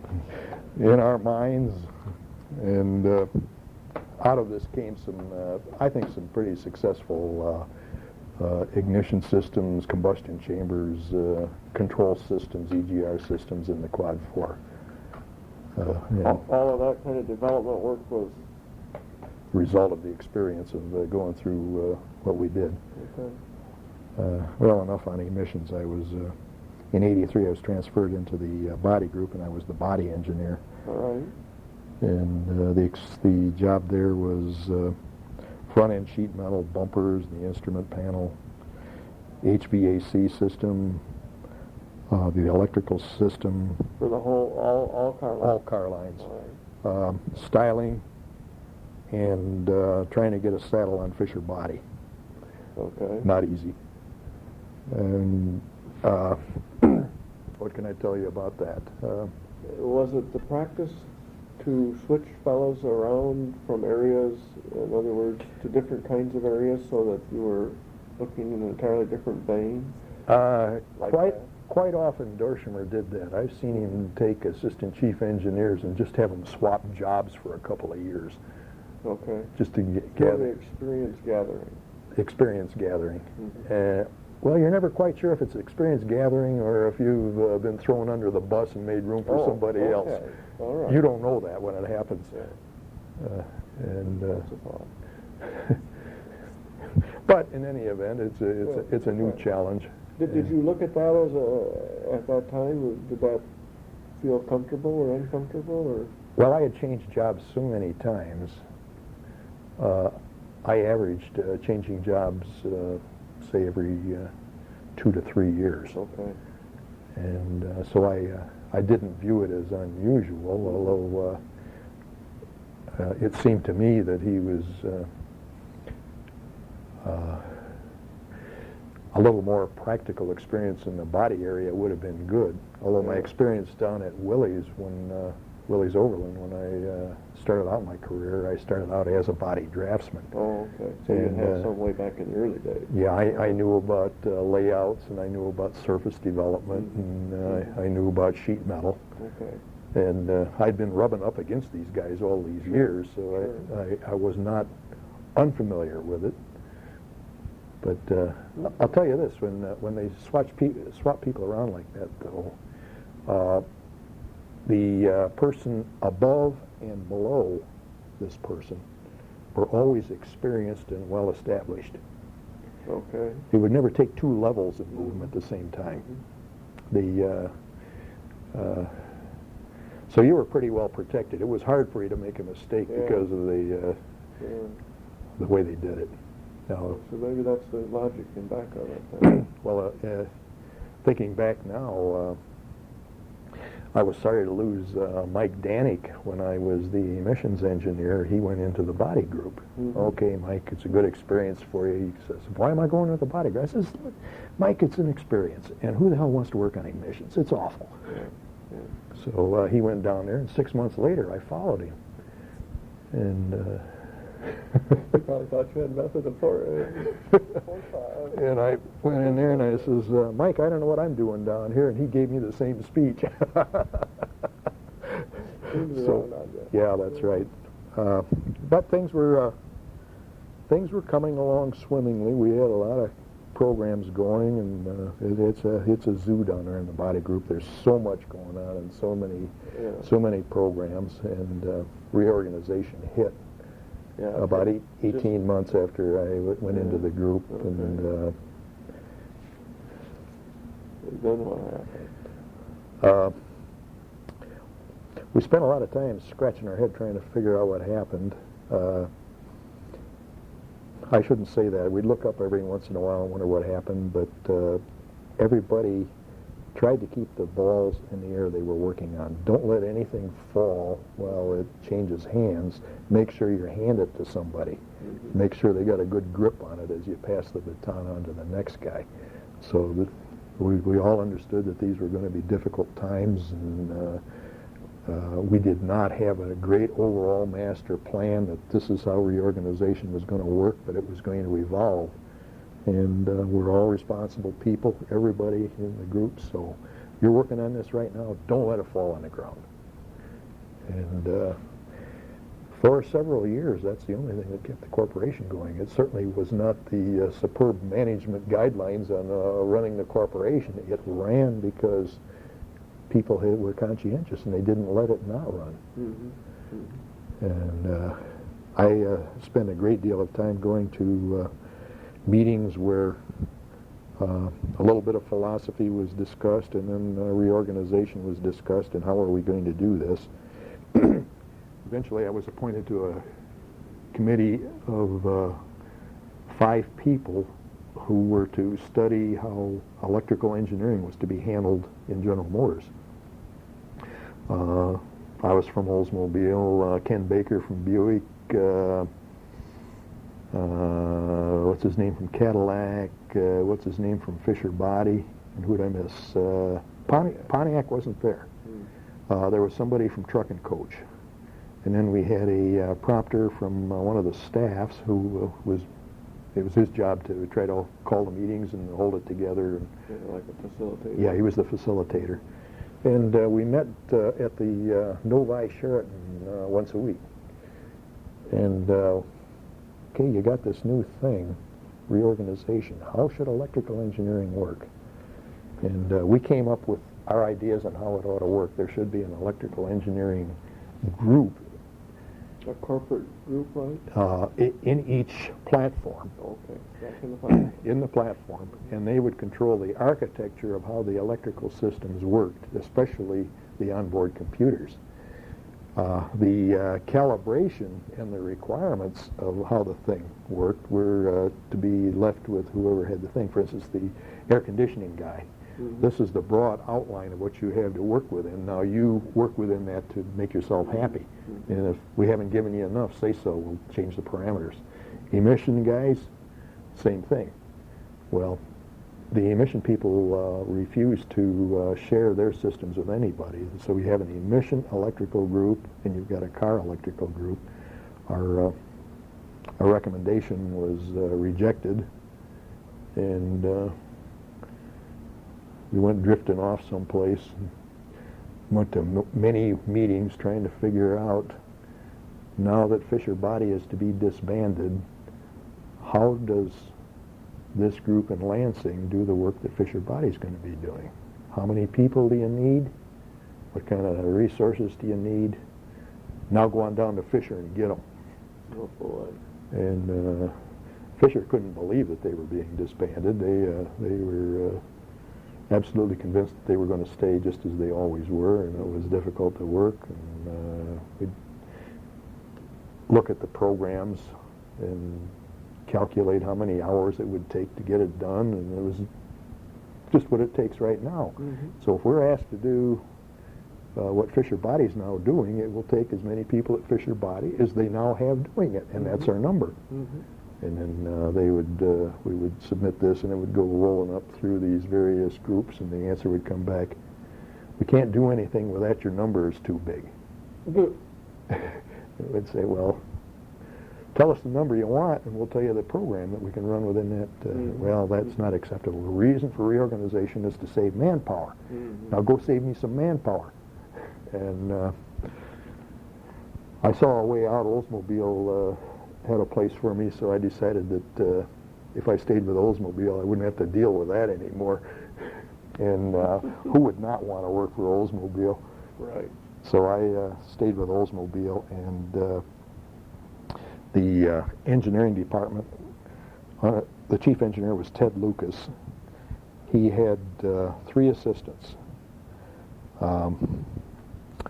Otto Kern was responsible for maintaining the quality within the plants and maintaining liaison with the service department. I was responsible for new products that included design staff, that included any new technologies that might be developed, and the negotiating with the various product teams to see that whatever they're implementing would be to our liking. And let's see, Filer was the planner. Okay. Larry Filer had a group that was a planner. And, he had a 4th assistant. He had motorsports, Dave Gerard, under him. All right. And Now, this is an entirely different kind of engineering than previous, though, isn't it? This is just, I call it more program management. Okay. Issue requirements to the product teams, follow the implementation to see that the implementation is to our requirements. You're not That would be really in theory. designing the car. Nope. No, I've gone from a active worker to a watcher. I'm now a bleacher sitter. Okay. And of course, the various product teams didn't want to do what we asked them to do. They wanted to do what they wanted to do. I always compared it to the story of, see, they controlled the money. They had the budget. Yeah. The corporation gave them the money, and then we were expected to go in there and say, now that you have some money, would you do this for us? And I compare it to your rich uncle goes to the builder, and he says, I got that poor cousin out there someplace. Here's $100,000. Build him a house. Yeah. And then eventually you find out you're the poor cousin. I got a $100,000 house coming, so you find the builder, and you had to hunt for him because you don't know who he was. You don't know who has the money. That's the way we were organized. You eventually smoke him out and say, hey, did my rich uncle give you $100,000? Oh, yeah. Oh, you're supposed to build a house for me. Well, he didn't say that to me. All he wanted to do was he wanted me to have $100,000. No, he told me you're supposed to build me a house. Is that right? Now you try to tell him what kind of house you want built. Yeah. You can imagine what kind of reception you get. And that's exactly, that simile is how this thing worked, how this thing didn't work. And each of these product teams is off doing their own thing. Complete engineering systems would move from one platform engineering group to another, and they would look at the engineering work that was done and they'd say, that's not good enough. They go out and find a new source and completely re-engineer the thing. So now you've got 2 systems in production that are identical, but they're coming from different sources and they don't quite work the same. And the parts are not interchangeable.